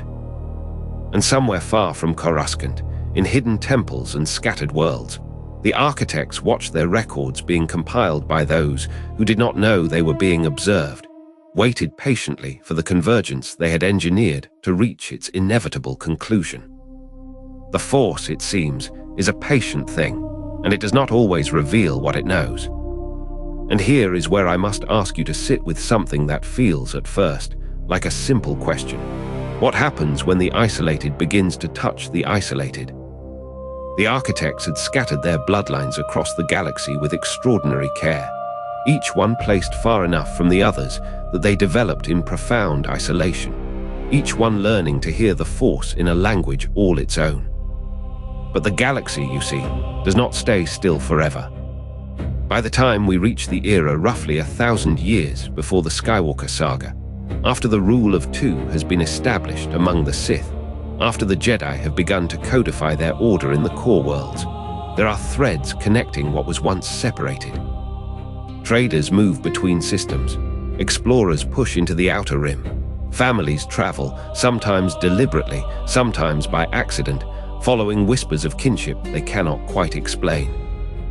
And slowly, quietly, a realization begins to spread among the Force-sensitive bloodlines that have survived the long hiding.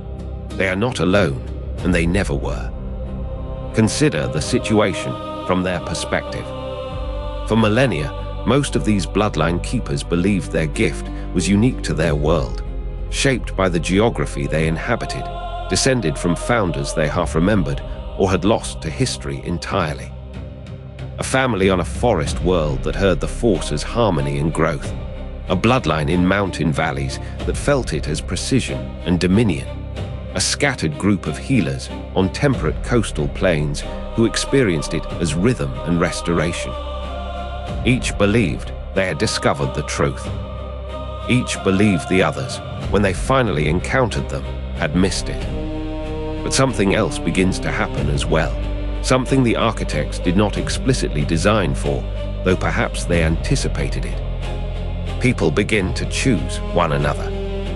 A woman from a bloodline of ocean keepers, sensitive to tides and cycles, meets a man from a lineage of mountain dwellers, taught to see the Force as a tool of the will. They feel a recognition in the Force itself, not identical to what they each know, but resonant, as if they are hearing two instruments of different kinds played in sequence and suddenly recognizing they belong to the same symphony. They choose to marry, to build a life together, to have children. And those children, and here is where the unpredictability enters, those children carry something that neither parent carried alone. They inherit the Ocean Keeper's sensitivity to flow and rhythm, but through different channels, amplified by the mountain dwellers' understanding of will and assertion. Their midi-chlorian counts, when measured, are higher than either parent's. Concentrations deepened and combined in ways that the architect's original designs did not explicitly anticipate. The Force manifests in them differently than it does in either lineage separately, not compromised, not diluted, but genuinely new. I find myself thinking about this particular moment a great deal, because it represents something the architects could plan for and something they could not. They could ensure that bloodlines developed in isolation. They could engineer the initial schism between those who seek balance and those who seek dominion. What they could not do was prevent their creations from recognizing something true in one another and choosing connection despite the cost. Across the next few centuries, these intermarriages become more common, particularly in the outer reaches of the galaxy where the Jedi Order's authority is less absolute, where the Sith operate in hiding but have not yet fully separated themselves into their own isolated conclaves. Some families deliberately seek other bloodlines, having come to believe that hybrid children carry greater strength, greater clarity, a more complete expression of what the Force can be. Others resist these unions fiercely, believing that the purity of their line, the specific wisdom their ancestors carried, will be diluted or lost. And sometimes there is genuine tragedy in that resistance. Families divided against themselves, parents forbidding marriages that their hearts tell them are right, children torn between loyalty to lineage and the genuine pull they feel toward another soul through the Force itself. What emerges is something neither the architects nor the bloodlines themselves fully understand at first. That Force sensitivity, when combined and recombined across different lineages, does not simply accumulate like adding sand to sand. It transforms. A child born of intermarried bloodlines may develop powers that neither parent possessed, or possess them in configurations neither parent could have imagined. There are reports scattered, hushed, sometimes dismissed as exaggeration, of Force users of this hybrid descent manifesting unusual abilities. A woman who can touch the emotional resonance of an entire bloodline at once. A man who feels the Force through 5 senses simultaneously rather than the usual interior sense. A child who seems to exist partially in multiple emotional states of the Force at once, neither fully light nor dark, but something closer to what the original architects may have once believed possible. The Jedi Order, watching from a distance, grows uneasy about these reports, though they do not fully understand why. Their philosophy of balance and harmony begins to feel increasingly complicated when applied to families that no longer fit neatly into their training structure, that carry conflicting inheritances, that seem to need different kinds of teaching than what the Temple provides. The Sith, operating in shadow, view the same phenomenon with something closer to hunger. Each successful hybrid a proof of concept, each unexpectedly powerful child validation that raw Force potential can be concentrated, refined, and improved through careful combination of existing bloodlines. Darth Plagueis, who will eventually discover how to influence midi-chlorians to create life itself, would have looked at these hybrid children with the focus of an artist studying the particular luminescence of pigment. He would have been asking, if this happens naturally through intermarriage, what might be possible through intention? But we are moving ahead of the timeline now, and that is a thought for later chapters. What matters here is the moment itself, that for the first time since the architects scattered their creation across the galaxy, the bloodlines are not just developing in parallel, but genuinely entangling. The isolation that gave them their distinct philosophies and traditions is beginning to break down, not through external force, but through the quiet insistence of beings choosing connection, choosing love, choosing to see in another person a truth that speaks to their own. Families that emerged from the architect's design are now, in a very real sense, beginning to remake themselves. And the question that settles over this moment, the one that the Order will spend centuries trying to answer, the one that will eventually lead to prophecies and desperate measures, is simply this. What is being born when you combine bloodlines that were meant to stay separate? What emerges when you let the engineer's grand design be overwritten by the simple human choice to choose one another? That question hangs in the Force itself, waiting. There is a moment, I think, in every careful design when the designer steps back and asks, what happens if everything works? What if the bloodlines converge as intended? What if they breed as planned? What if the Force itself grows strong enough in them to remake the galaxy? The architects had been watching for 10,000 years by this point, patient beyond human comprehension, and they had begun to see the shape of their answer taking form. Across isolated worlds and hidden systems, the Force-sensitive bloodlines that had survived the 100-year purge were encountering one another, recognizing their kinship and beginning, simply, inevitably, to love. Children were being born to unions that should never have been possible, offspring of harmony seekers and dominion practitioners, of ocean keepers and mountain dwellers, carrying midi-chlorian densities that shouldn't exist, manifesting abilities that no single bloodline had ever produced alone. The architects understood something that the Jedi and Sith, locked in their engineered opposition, did not. That the deepest power does not come from purity of philosophy, but from the collision of incompatible truths. And so, in the age of prediction, they began to write. There exists in the deepest archives of the Force itself, in the Journal of the Wills, that ancient record kept not in any library, but written into the living consciousness of the Force, a prophecy. We know it now by the name it was given much later, the prophecy of the Chosen One. But it was not named that when it was written, because the one it named had not yet been born, might never be born, and the architects understood perfectly that prophecies are only as real as the bloodlines that fulfill them. The prophecy spoke of one who would come at a time of balance, or perhaps more accurately, at a time of terrible imbalance, one who would walk between the light and the dark as no Force-sensitive had before. carrying within them the convergence of all engineered bloodlines, the synthesis of 10,000 years of careful work. This one, the prophecy said, would bring balance to the Force. The Jedi would interpret those words much later as the destruction of the Sith, as one thing defeating another, as balance achieved through victory. But the architects understood balance differently. Balance was not victory or defeat. Balance was synthesis, the moment when opposition recognizes itself as a whole. To bring balance to the Force, the prophecy suggested, one would have to transcend the very bloodlines that created them, would have to stand at the convergence point and choose something neither their light side ancestors nor their dark side ancestors had ever chosen. Would have to choose, perhaps, freedom itself.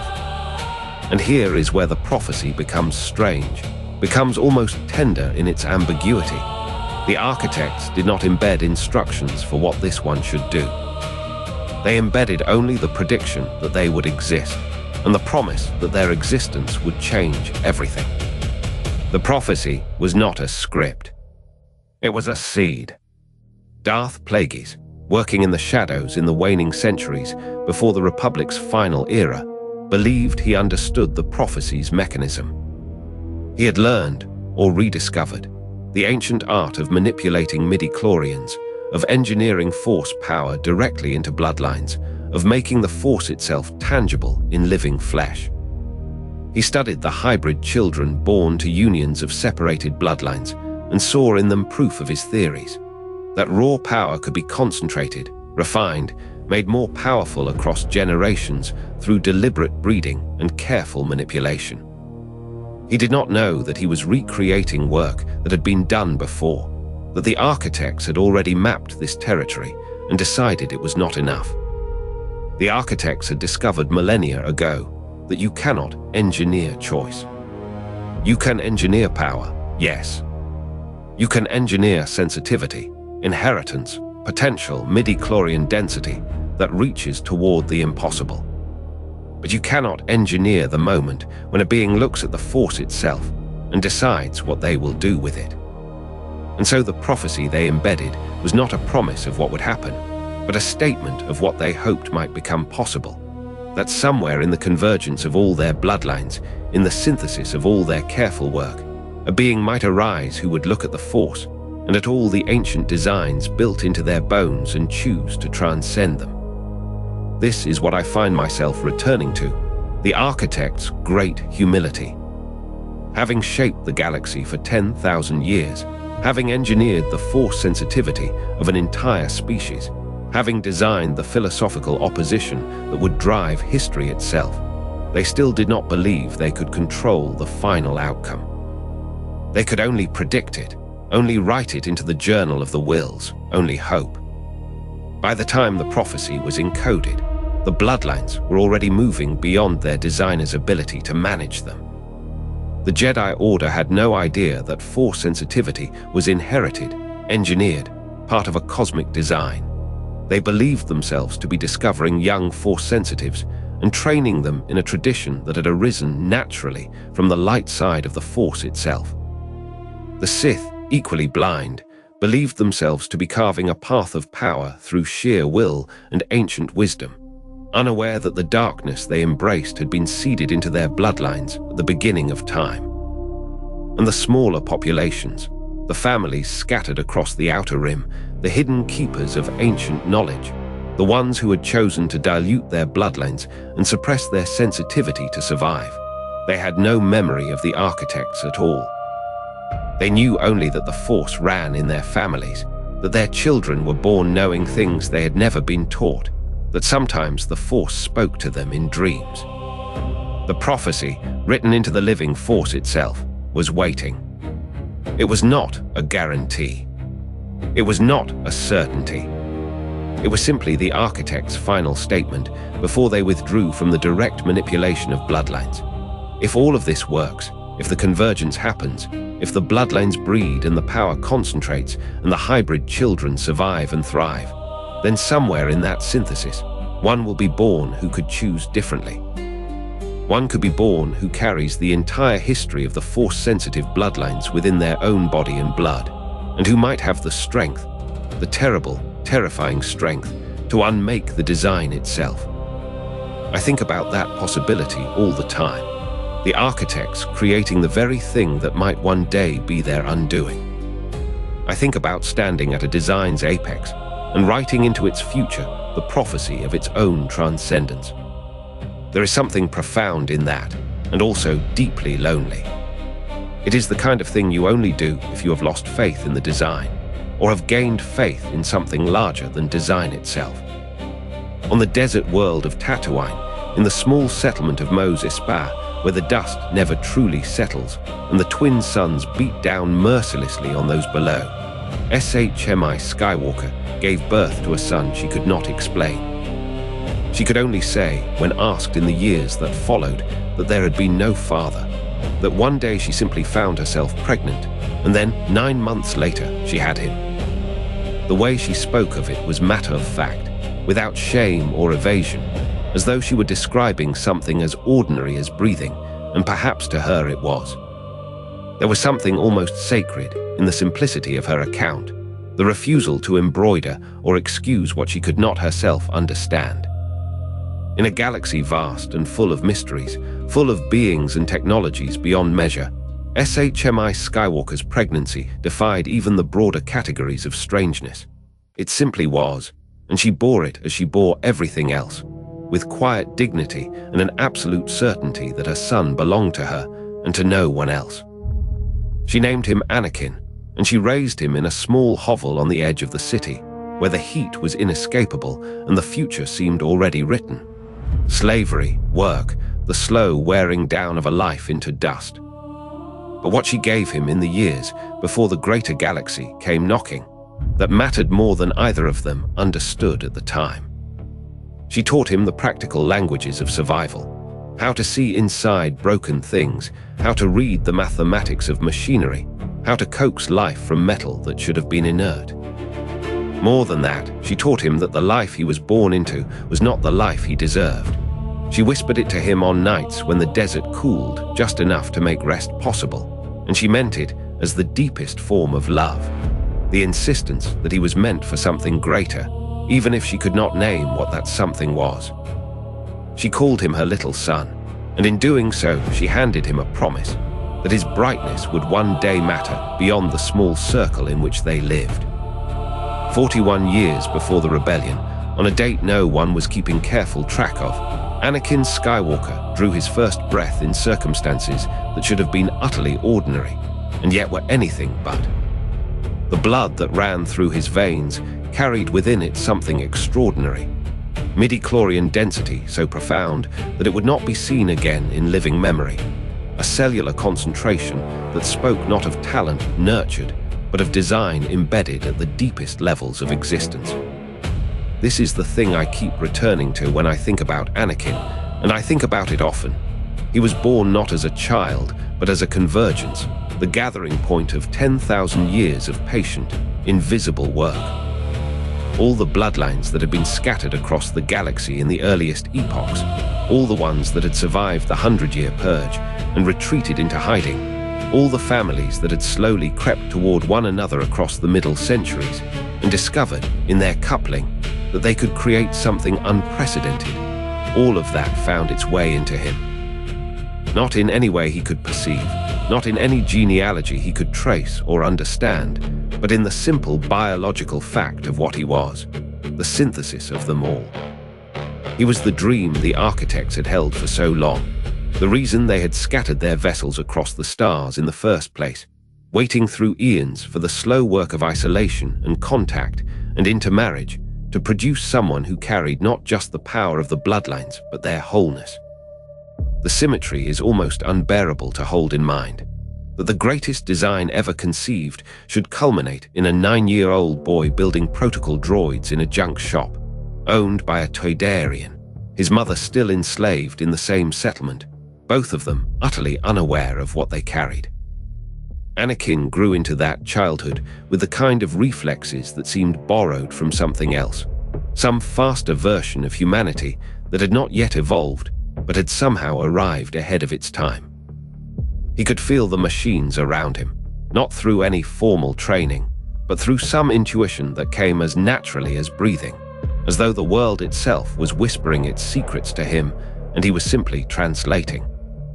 It was this gift that would allow him, at 9 years old, to pilot a podracer with the skill of adult professionals, beings who had spent their whole lives perfecting the craft, and he would do it not through superior training, but through an almost preternatural understanding of what the machine wanted. There is something almost tender in that image, when you think about it.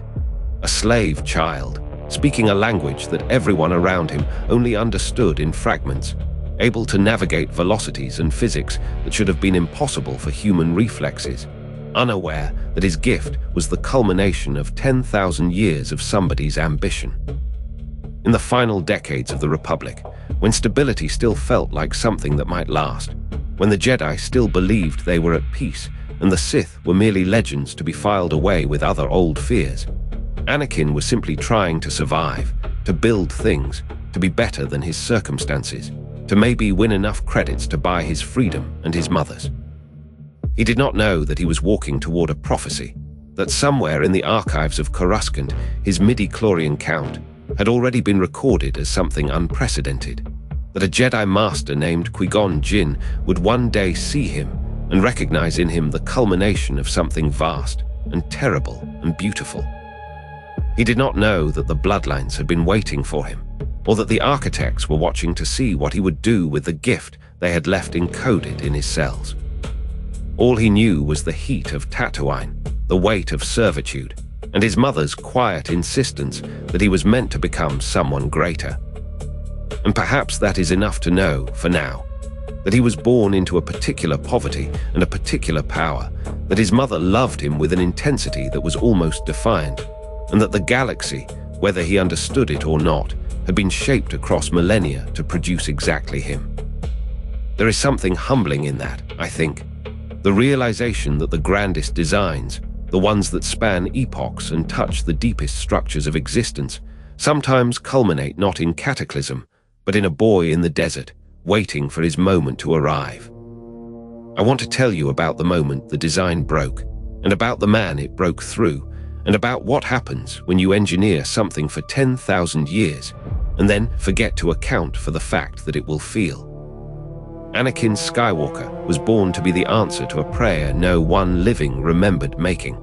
The convergence of bloodlines scattered across the galaxy. The synthesis the architects had been patiently building toward since before the first Jedi temple was raised on Tython. He carried within him the midi-chlorian count of legend, the genetic echo of 1,000 worlds, the culmination of careful selection across 10 millennia.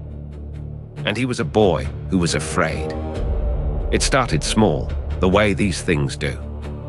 His mother, SHMI, was taken by Tusken raiders on Tatooine when he was a young Padawan in the temple, and the loss of her fractured something in him that the Jedi Code had left him no language to repair. The code spoke of letting go, of releasing attachment, of rising above emotion through discipline and understanding. But Anakin did not rise above it. He sat with the pain of losing her until it transformed into something darker, something that wanted to unmake what had taken her, and he carried that darkness back to Tatooine and enacted it on the Tusken tribe. Men, women, children, all of them, erased in an act of rage that was also an act of the Force, a demonstration of will asserted against the universe's indifference. And afterward, he told Padme what he had done, and she did not leave him.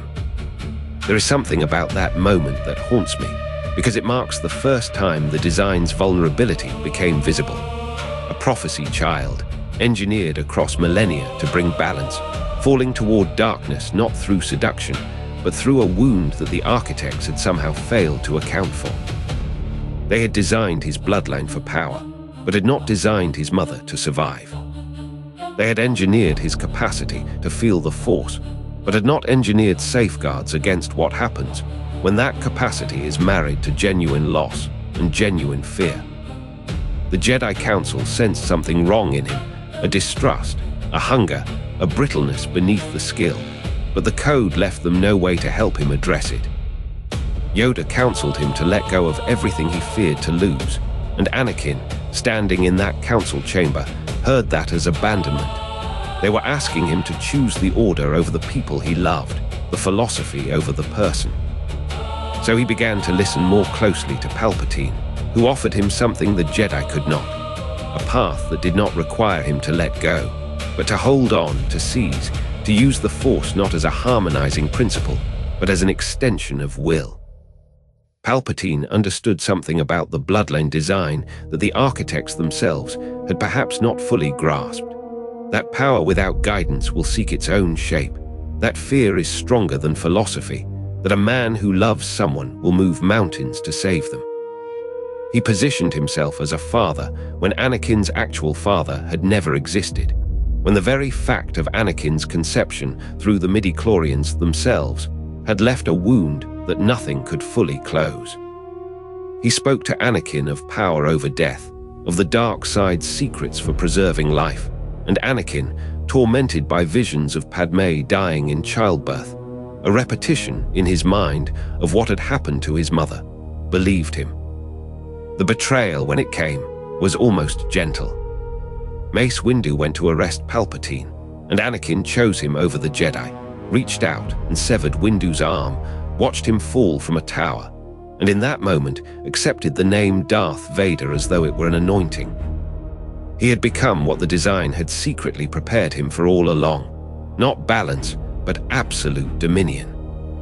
Not the healing of the schism between light and dark, but the ultimate triumph of will over harmony, of assertion over acceptance. Except he had not done it because he was Sith, because the bloodlines had coded him for darkness. He had done it because he was a man with a wound that would not close, standing in an impossible choice between two philosophies, both of which had failed him. The Jedi had asked him to be a weapon for their vision, and then refused to let him save the people he loved. The Sith offered him power in exchange for everything he was, and he took it, and then discovered that the power to save Padmé had never actually existed, that Palpatine had been using him all along, and that the very act of reaching for the dark side had guaranteed the death he had been trying to prevent. When he choked her on Mustafar, unconscious of what he was doing, he completed the circle that the architects had drawn 10,000 years before without understanding it. They had engineered a bloodline designed to bring balance to the Force.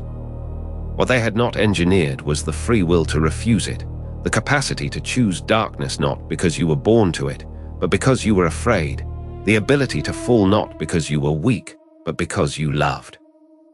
The design broke because it had been built only for genetics and philosophy and midichlorian counts, and it had forgotten to account for the messy, irreducible fact of human suffering. Anakin Skywalker was the chosen one, but he was also just a man who could not let go of the people he loved, and that man was stronger than any design. Let me sit with that for a moment, because I think there is something important in it.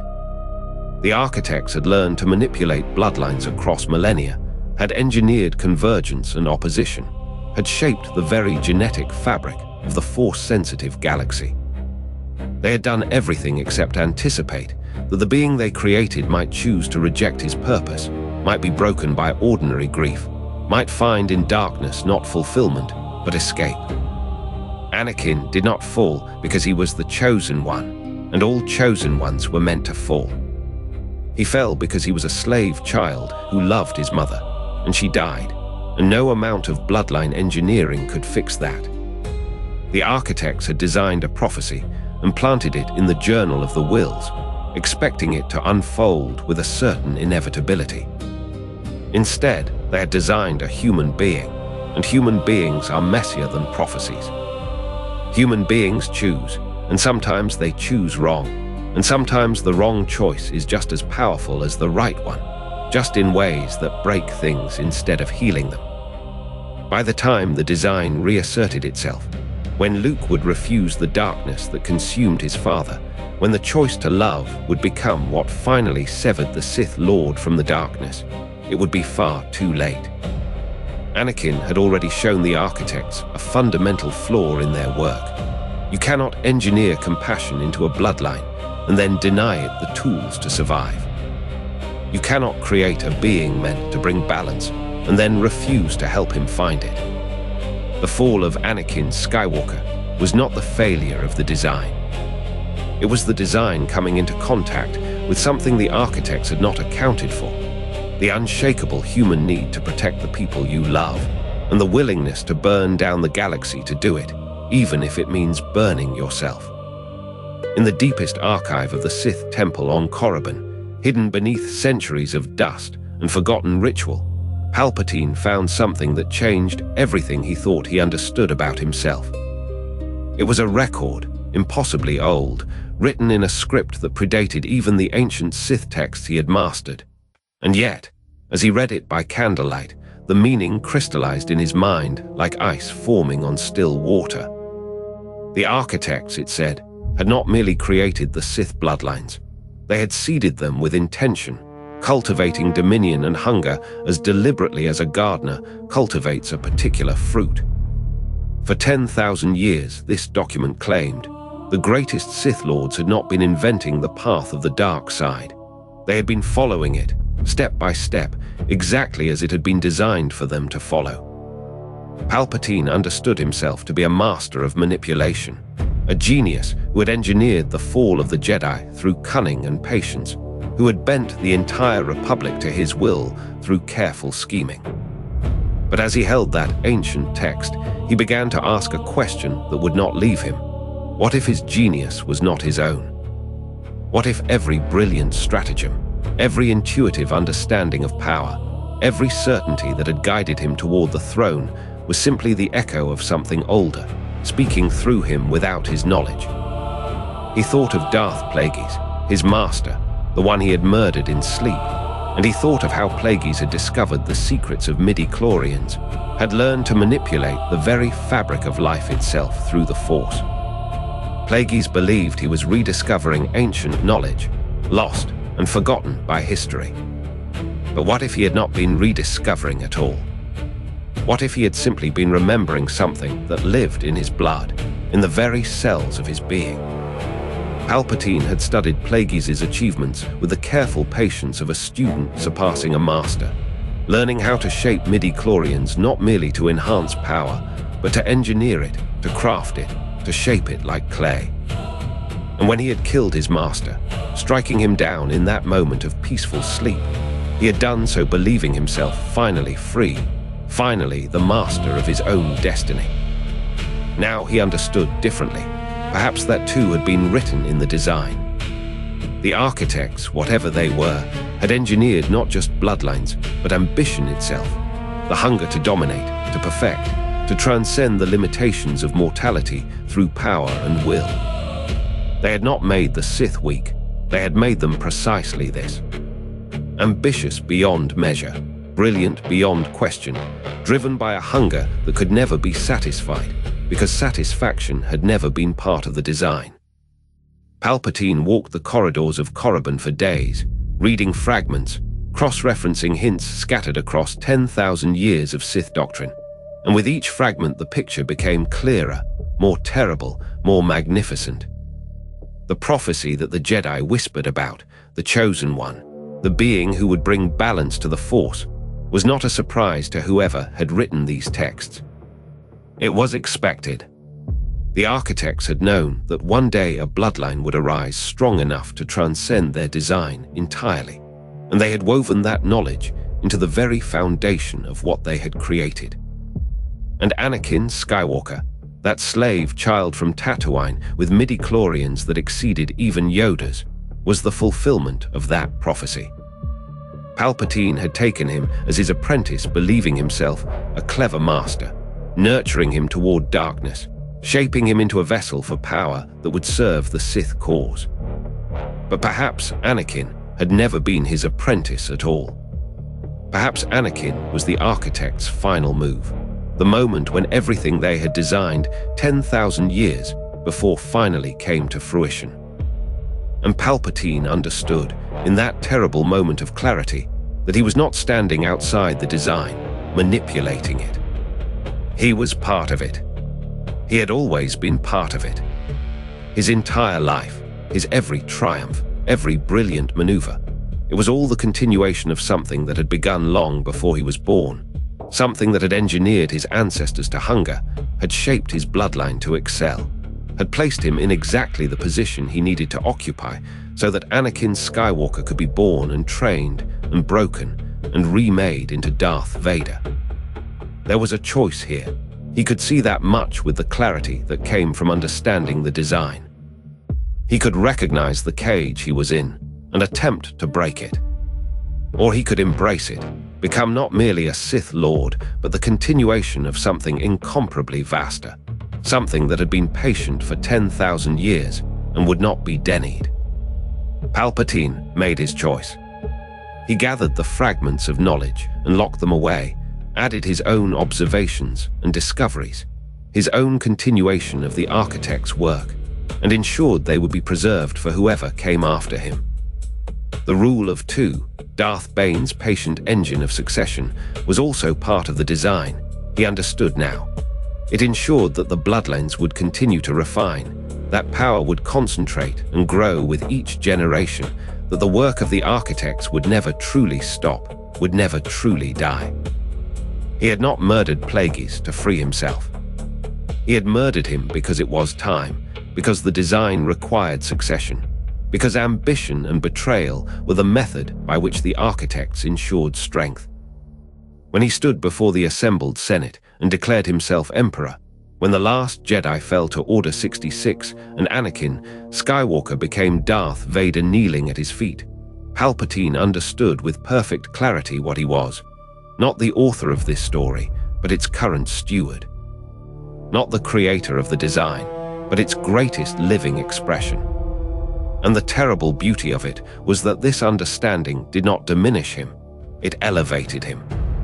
To be chosen by forces that had engineered the Force itself, to be the consciousness currently guiding a 10,000-year ambition toward its final convergence.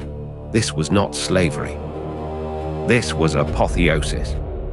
He was the dark side made manifest, the hunger that the architects had written into the very cells of the Sith bloodlines, now bearing fruit at last. And Anakin, beautiful and broken Anakin, with his unprecedented power and his irreconcilable trauma, would be the vessel through which that ambition would reshape the galaxy forever. Palpatine smiled, and in that smile was the patience of 10,000 years, the ambition of countless generations, and the terrible certainty that came from finally understanding exactly what he was and exactly what he was meant to do. The architects had not disappeared. They were still here, still working, still patient, and for the first time, Palpatine understood that he and they were not separate entities but one consciousness, stretched across time, speaking with one voice across 10,000 years, and that voice was his own.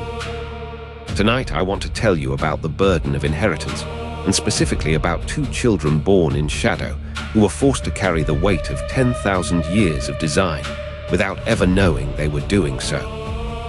Their names were Luke and Leia, and they were twins, born on the medical station Polis Massa in 19 BBY as the Clone Wars were finally ending, and their father was becoming something else entirely. Their mother was Padme Amidala, a senator, a leader, a woman of extraordinary grace and will, and she did not survive their birth. The medical droids could offer no clear explanation, only that she seemed to lose the will to live as the man she loved descended into darkness. Their father was Anakin Skywalker, who had been a Jedi Knight and would become Darth Vader, and within hours of the twins' birth, he no longer knew they existed at all. The secret of their existence was kept by only a handful of people. Obi-Wan Kenobi, who would go into exile on Tatooine under an assumed name to watch over Luke. Yoda, who withdrew to a swamp world called Dagobah. Bail Organa, a senator of Alderaan, who agreed to raise Leia as his own daughter, and a handful of droids and attendants sworn to silence. And so the children were split apart, separated at the moment of birth, a deliberate choice made to protect them, though it severed something that had never been given a chance to exist. What no one understood, not entirely, was what they were carrying inside themselves. Anakin Skywalker had been born without a father, his conception a mystery even to his own mother, his midi-chlorian count exceeding even Yoda's, a child engineered by forces so ancient and patient that they predated recorded history. He was the convergence point of 10,000 years of careful genetic design, the architect's greatest work, the prophesied chosen one made flesh and bound for tragedy. And now his children carried that inheritance in their blood. Luke grew up on a moisture farm in the Jundland wastes of Tatooine, unaware that the hermit Ben Kenobi, who occasionally visited, was actually a Jedi Master in exile, unaware that the blue lightsaber he would one day be given had belonged to his father, unaware of almost everything that mattered.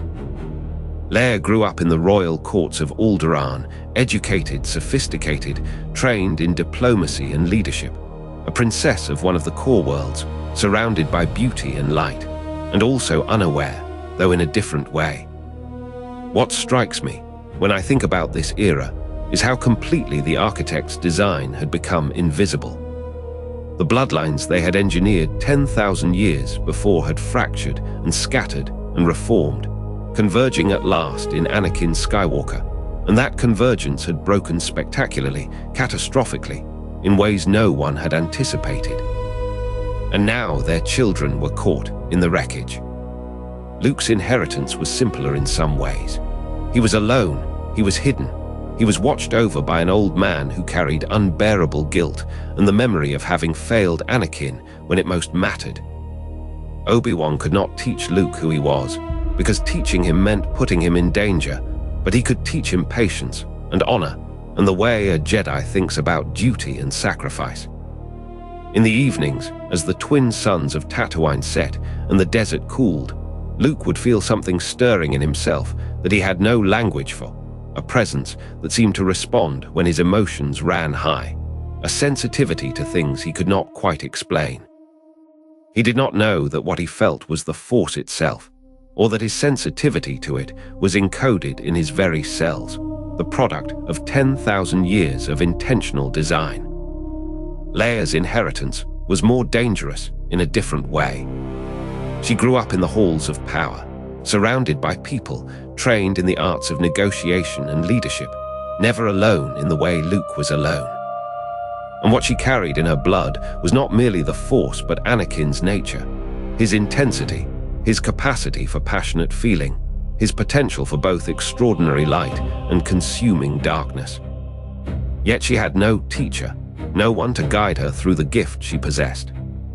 The Force sensitivity that ran through the Skywalker bloodline was not something that could be switched off or denied, and Leia would spend her adolescence sensing things she could not articulate, feeling her brother's presence across light years, without understanding what that meant, carrying an awareness that the world was far stranger and more interconnected than the people around her seemed to realize.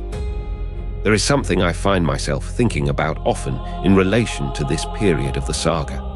The Emperor and Vader seem to understand something crucial that the rest of the galaxy did not. They knew that the Skywalker bloodline was not simply rare, but unprecedented, a convergence of forces both light and dark, and they made it their deliberate project to either turn that power to their service or eliminate it entirely. Vader did not know that the children he sensed in the Force, that faint, distant presence he sometimes felt like an echo, were his own. But the Emperor knew or suspected, and he waited. He waited with the patience of someone who understood that the greatest power is often the power of bloodline, the inheritance that flows through a family across generations, the destiny written in midi-chlorians and in choice alike. Leia would eventually join the rebellion, would become a general and a senator, would dedicate herself to opposing everything her father had become.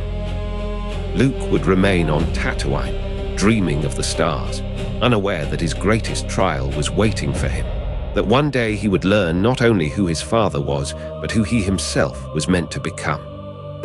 And both of them, unknowingly, were standing at the center of a cosmic design that had been set in motion before either of them was born. The architects had engineered these bloodlines with such care, such patience, such precision, And yet they had never accounted for choice, for the human capacity to defy even the most ancient design, to refuse destiny and choose instead. And it was in that space, between what had been engineered and what could still be chosen, that Luke and Leia Skywalker would one day discover who they were meant to be. But that discovery was still years away, hidden in the future, unknowable even to those who had watched over them with such vigilance. For now, they were simply children, separated at birth, each carrying half of an impossible inheritance, growing up in shadow, waiting for a moment that would reshape everything they understood about themselves and the force that flowed through their veins. Long before the rebellion, when the Empire had grown comfortable enough to believe itself unassailable, evidence began to surface, small at first, almost imperceptible, like sediment rising in still water.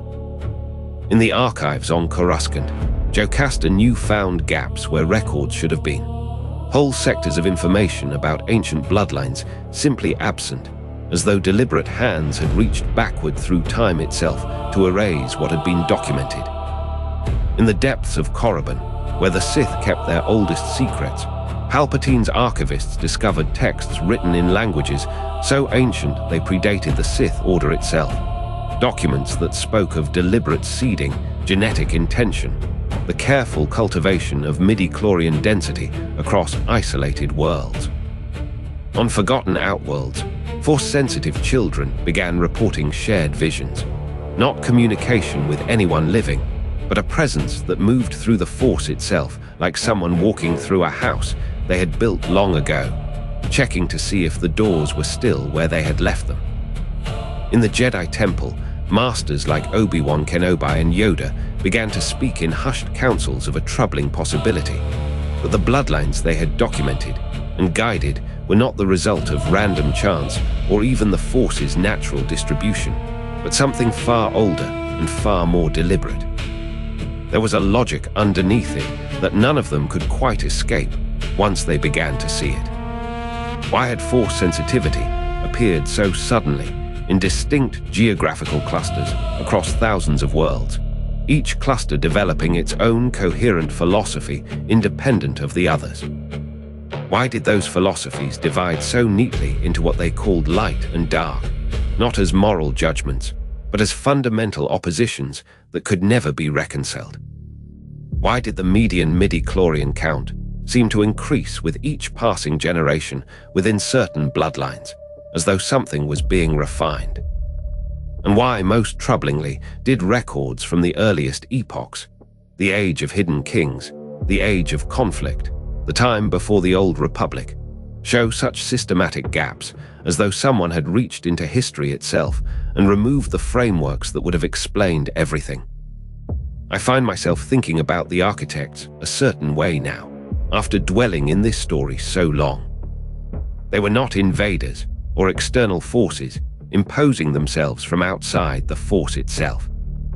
The texts that surfaced suggested something far stranger, that they were themselves products of the Force, attuned to it in ways perhaps no longer possible, able to listen to its whispers with a clarity that had been lost or deliberately relinquished over the millennia. They had heard something in the Force, not a voice exactly, but a potential, an architecture embedded in the very substance of living things, the midi-chlorians themselves. And they had asked a question that would echo forward across 10,000 years. What if we could speak back? What if the Force could be not merely received, but answered, cultivated, shaped through the deliberate seeding of bloodlines, whose midi-chlorian density would allow them to hear what ordinary beings could not? The architects who began to believe these things were themselves the finest instruments of the Force they knew how to create. And so they had begun their work, patiently, across ages. The evidence that surfaced at the conflict's midpoint suggested that this work had never truly ended. The presence that moved through the Force like someone checking on a house they had built. It was not mythical, not a metaphor. It was real. It was watching. In the temple, Yoda sat in meditation for hours at a time, his ancient eyes closed, his ears open to something the younger masters could not quite perceive. When he emerged, his expression was grave in a way that transcended even his usual solemnity. He had sensed them, he told a small council of the oldest masters, presences that had touched the Force in patterns too old and too consistent to be anything other than intentional. They were not acting, he said, but observing. And their focus was fixed upon Anakin Skywalker. On Korriban, Palpatine read the ancient texts again and again, his mind moving across the implications with the precision of a master strategist. The architects had created the Sith bloodlines, but they had also created the Jedi bloodlines. They had created, through careful isolation and deliberate breeding across 10,000 years, the very opposition that had dominated galactic history. And in Anakin, in his unprecedented midi-chlorian count, in his convergence of all scattered bloodlines, in the prophecies that spoke of him in the oldest surviving records, the architects seemed to have embedded a final intention. He was the synthesis of everything they had built. But unlike the architects, Palpatine understood free will in a way that beings of pure Force power perhaps could not. Anakin could be guided, could be shaped, but he could not be controlled. The boy would choose, in the end. And the architects, watching from whatever vantage they occupied in the Force itself, seemed content to wait and see what he would choose. There is something in that patience that troubles me more than any direct threat. The architects had spent 10,000 years engineering a convergence, creating bloodlines, embedding prophecies, laying down the conditions for something unprecedented to enter the galaxy. And now, at the moment when their design seemed to be reaching its culmination, they had grown still. They were watching. They were not intervening. They were simply waiting to see if their greatest creation would fulfill the purpose they had encoded into his very biology, or if he would shatter it through the simple human capacity to choose differently, to love wrongly, to fracture under the weight of expectation and pain. On the outworlds, the Force-sensitive children reported that the presence they sensed was neither hostile nor kind, neither light nor dark. It was simply aware. It was simply present. It was the feeling of being seen by something so old and so patient that it could wait forever if necessary, watching to see whether the universe it had shaped would ultimately bend toward the destiny it had designed, or whether one boy, carrying all of that 10,000-year inheritance in his blood, would prove capable of choosing something entirely unexpected. And so the conflict went on, the war grinding forward, the rebellion growing, the Empire consolidating power, while above it all, in the spaces between spaces that the Force could reach, the architects waited. The evidence had surfaced. The truth was beginning to break the surface like something too large to stay submerged forever. But no one yet understood what it meant. No one yet saw clearly that they were all Jedi and Sith alike, playing roles in a drama that had been written into the very fabric of midi-chlorians themselves, thousands of years before any of them were born. There is a moment on the second Death Star, in the throne room of the Emperor himself, where Luke Skywalker stands at the absolute edge of the abyss his bloodline has dug and chooses not to fall into it. Everything that came before, 10,000 years of breeding and design, of architects shaping bloodlines toward a single purpose, of prophecies and midi-chlorians, and the convergence of all power into a single human being, it all comes down to this, whether one person can say no. Palpatine stands before him, ancient and patient, offering him the same thing he offered Anakin: dominion, certainty, the promise that if you are strong enough and willing enough, you can remake the galaxy in your image. Luke, still young, still grieving, still carrying within him all the fear and rage that comes from learning that your father, your very bloodline, is the architect of the galaxy's suffering, feels it. He feels the seduction of it like a living thing. The Emperor goads him into fury, threatens to turn his sister, asks him to kill his father and claim Vader's place in an order built on betrayal and the rule of two. For a moment, Luke surrenders to that anger. He strikes. His lightsaber ignites. And in the moment of absolute commitment, with Vader at his mercy and the power to reshape his own fate sitting in his hands, something shifts. He sees his own hand, severed, replaced by metal, mirroring the stump of his father's wrist, and he understands suddenly, and with terrible clarity, what he is about to become. Not the Sith, not the dark side, not really any of those external things, but himself, the Luke Skywalker who would kill in anger, the Luke Skywalker who would justify it, the Luke Skywalker who would wake up years from now and not recognize his own reflection. And he stops.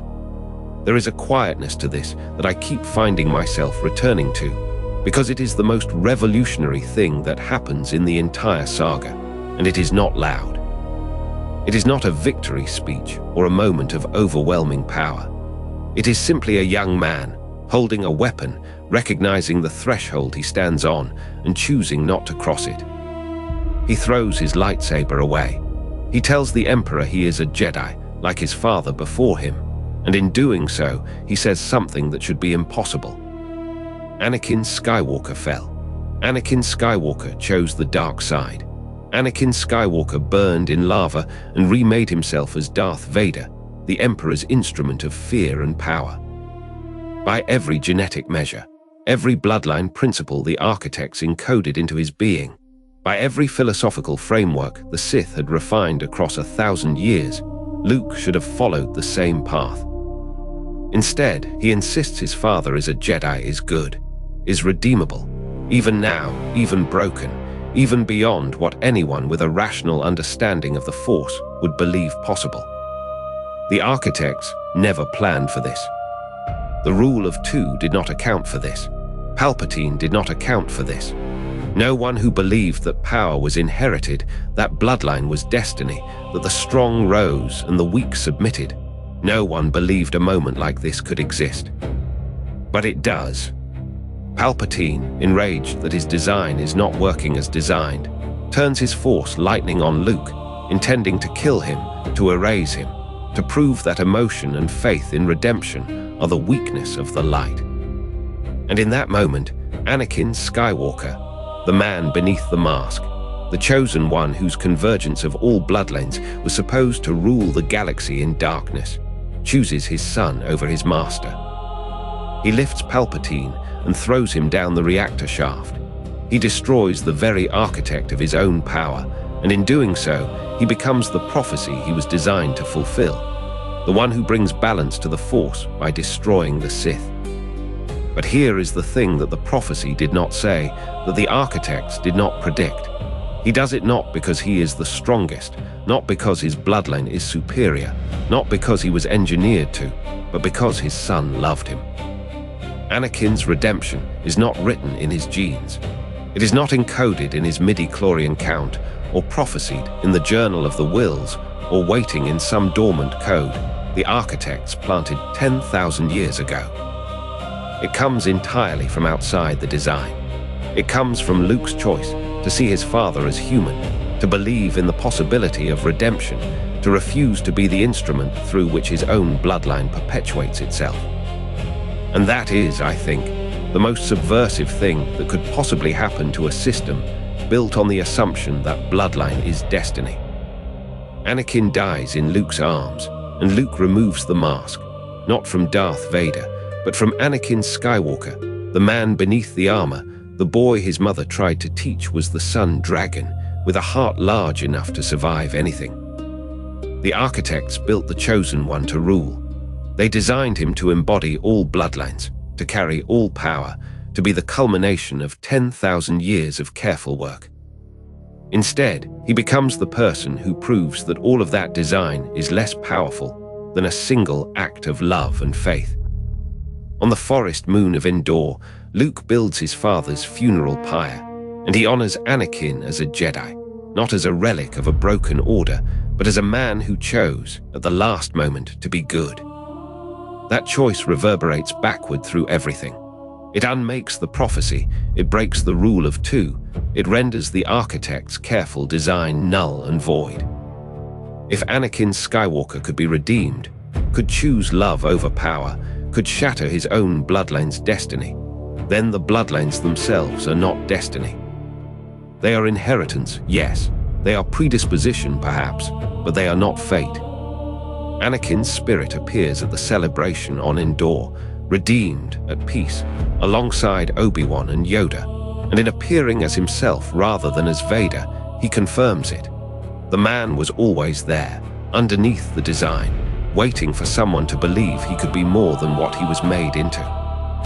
Luke Skywalker, the last living member of the Skywalker bloodline, walks away from the celebration into the forest, and he carries within him now the knowledge that his father's greatest gift to him was not his power, not his genes, not his extraordinary midi-chlorian count. It was the proof that none of that matters, that choice matters, that love matters, that a single person standing at the abyss can say no. And the architects, wherever they are, whatever they are, watching through the Force itself, finally understand what they did not account for when they set out 10,000 years ago to shape destiny. That the most powerful thing in the galaxy is not bloodline or prophecy or engineered power, but the stubborn, ordinary human capacity to choose differently than you are designed to choose. In the aftermath of Palpatine's death and the fall of the Empire, Luke Skywalker stood in the ruins of the old order and faced a question that would reshape everything. What comes next? The bloodlines he carried within himself, the Skywalker convergence, the Sith legacy, the light and dark woven into his very cells, suddenly had to answer to his will rather than the other way around. He did not take the throne. He did not demand the galaxy bow to the chosen one or fulfill the prophecy in the way that prophecies have traditionally demanded to be fulfilled. Instead, he began to rebuild. He traveled the galaxy seeking others like himself, Force-sensitive children born to ordinary families in forgotten corners of the Outer Rim, in mountain villages and coastal settlements, in spaceport markets where no one kept genealogies of power. What Luke discovered changed the architecture of the Force itself. There were far more Force-sensitive beings scattered across the galaxy than the Jedi archives had ever recorded, and they carried no bloodline names, no ancestral claims, no sense of inherited destiny.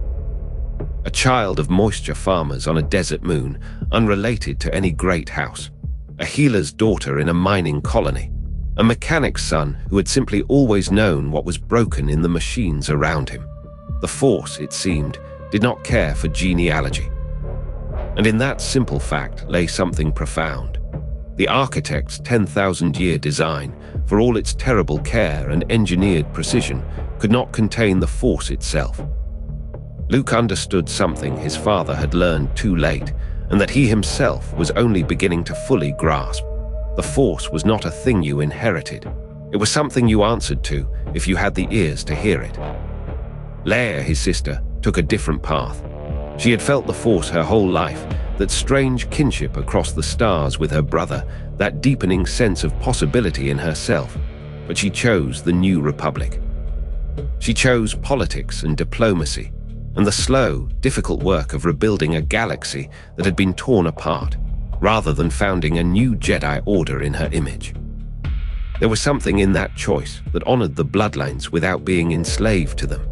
She acknowledged her connection to the Force, trained herself in its ways, but refused to let it define her or demand she follow the paths that had been carved for her ancestors. Their family shattered, their father lost to darkness and then redeemed, their uncle murdered, their home destroyed. And from that fragmentation came not a new dynasty, but something more fragile and more real. The choice to be something other than what they had been engineered to be. Across the galaxy, the scattered survivors of the old Jedi Order were making similar choices. Some rebuilt temples. Some walked away entirely. Some, like Ahsoka Tano, moved quietly through the Outer Rim, training a student here or there, trusting the Force to find those who needed finding rather than organizing them into hierarchy and institutional memory. The bloodlines that had survived the 100-year purge centuries before, the hybrid families that had intermarried and fragmented after the Architect's purge failed to catch them all, began slowly to reveal themselves. In hidden settlements on worlds the Republic had forgotten, Families who had guarded forbidden knowledge for generations came forward cautiously, asked if it was safe now, if the Force was no longer a weapon that demanded to be used or hidden away. Many of them carried the physical markers of the old engineering, the refined features, the particular clarity in their eyes, the way some of them seemed to hear what others could not. But there were no records, no documentation, nothing to prove the thing that older members whispered about in ritual chambers, that they had been made deliberately by something older than the Republic itself. Luke listened to these stories with the gravity they deserved. He did not dismiss them as legend or myth. He also did not organize them into a new order with rules and hierarchy. Instead, he helped them understand something dangerous and beautiful, that being made deliberately and being truly free were not contradictions. If you had been engineered for power, that was your history to reckon with, but you were not bound by it. Your makers could not write what you chose. Ben Solo, Luke's nephew, carried the Skywalker bloodline forward into a generation that would face new trials. He would resist it, embrace it, war against it within himself, and eventually find redemption through the choice to sacrifice himself, carrying forward the lesson his grandfather had learned in the moment before death, that love mattered more than power. He was not the last of the bloodlines. He was simply one of many, and his story, important as it was, did not overshadow the countless quieter stories of Force-sensitive beings learning to live not as weapons or prophesied saviors, but as people. Years later, when a girl named Rey would discover that she carried the Palpatine bloodline within her, the Dark Emperor's genetic legacy, the Sith bloodlines that had been cultivated in shadow since the beginning of time, she would make a choice that seemed small but was actually infinite. She would not claim that heritage. She would not assume the weight of dynasty or the promise of power that bloodline carried. Instead, she would take the name Skywalker, honoring the line that had learned to break its own chains, and she would bury the lightsabers of Luke and Leia on Tatooine, the desert world where the Chosen One had been born, marking the end of one era and the beginning of another. The Force itself, it became clear, had never belonged to bloodlines at all. The architects, whoever they truly were, and whether they still watched from the spaces between stars, had engineered a design so vast and so perfect that it contained within itself the mechanism of its own undoing. A boy on a desert moon with no father learned to hear the Force. His children learned that being heard by the Force did not require you to become what others expected. His grandchild learned that a name was more powerful than a bloodline when you chose it with your whole heart. And across the galaxy, in unremarkable settlements and quiet research centers and hidden temples, Force-sensitive beings of no particular dynasty discovered something their distant cousins had died learning, that the Force was theirs to listen to, not because they had been engineered for it, but because they were alive to hear it. The bloodlines scattered not in desperation or secrecy anymore, but in freedom. They diluted themselves deliberately into ordinary populations. They taught, they healed, they served, they lived. They were no longer waiting for a prophecy to be fulfilled or an ancient design to reach its culmination. They were simply being, which was, it turned out, exactly what the Force had wanted all along. Tonight, I want to tell you about the moment the architects revealed themselves, about the day the Force-sensitive beings of the galaxy learned that everything they had believed about themselves was true and incomplete at once. It happened slowly, not all at once, the way the most profound truths often do. The first sign was silence. For 10,000 years, the architects had moved through the Force like breath through a body, present, constant, shaping, guiding, never quite visible, never quite absent. And then, as Luke rebuilt the Jedi Order and the hidden bloodlines began to emerge from the shadows, the silence deepened into something else, a gentle withdrawal. The presence that had been watching receded, as though someone had been holding a candle to a mirror and finally blown it out. In the archives on Coruscant, Jocasta Nu and her successors found something extraordinary, records that should not have been there. New entries, written in no hand anyone could identify, in languages dead and modern alike, filling the gaps where the 100-year purge had erased the truth.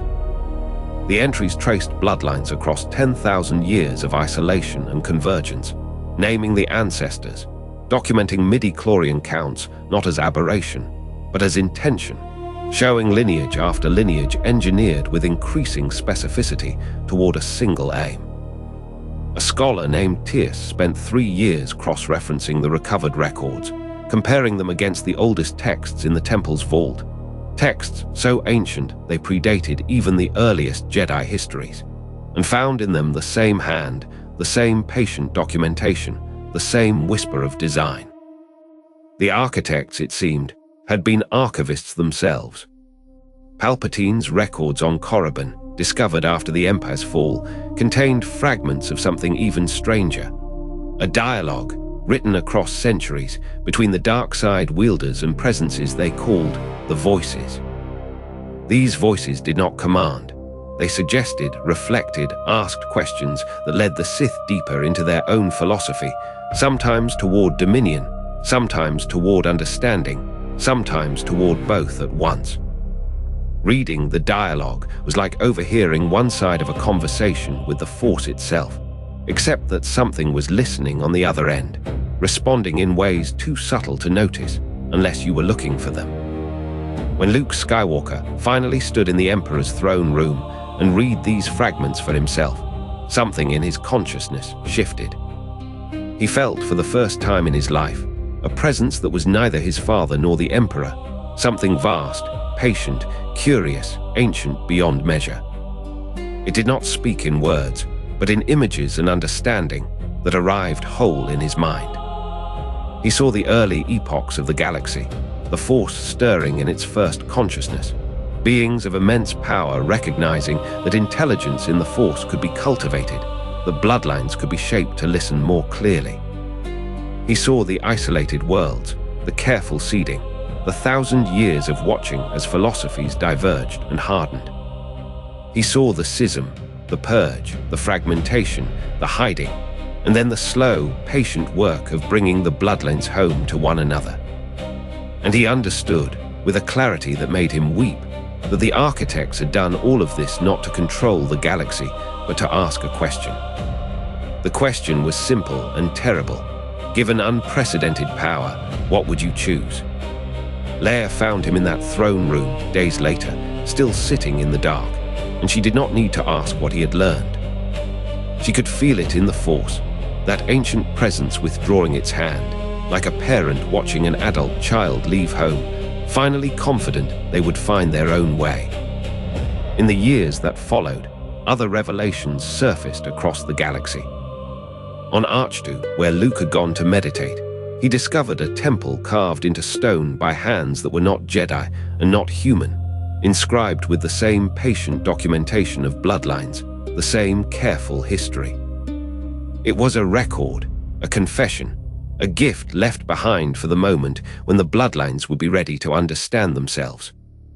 Force-sensitive families that emerged from hiding began to recognize one another not through the archives or the orders, but through the Force itself, through a deep kinship that had nothing to do with doctrine and everything to do with heritage.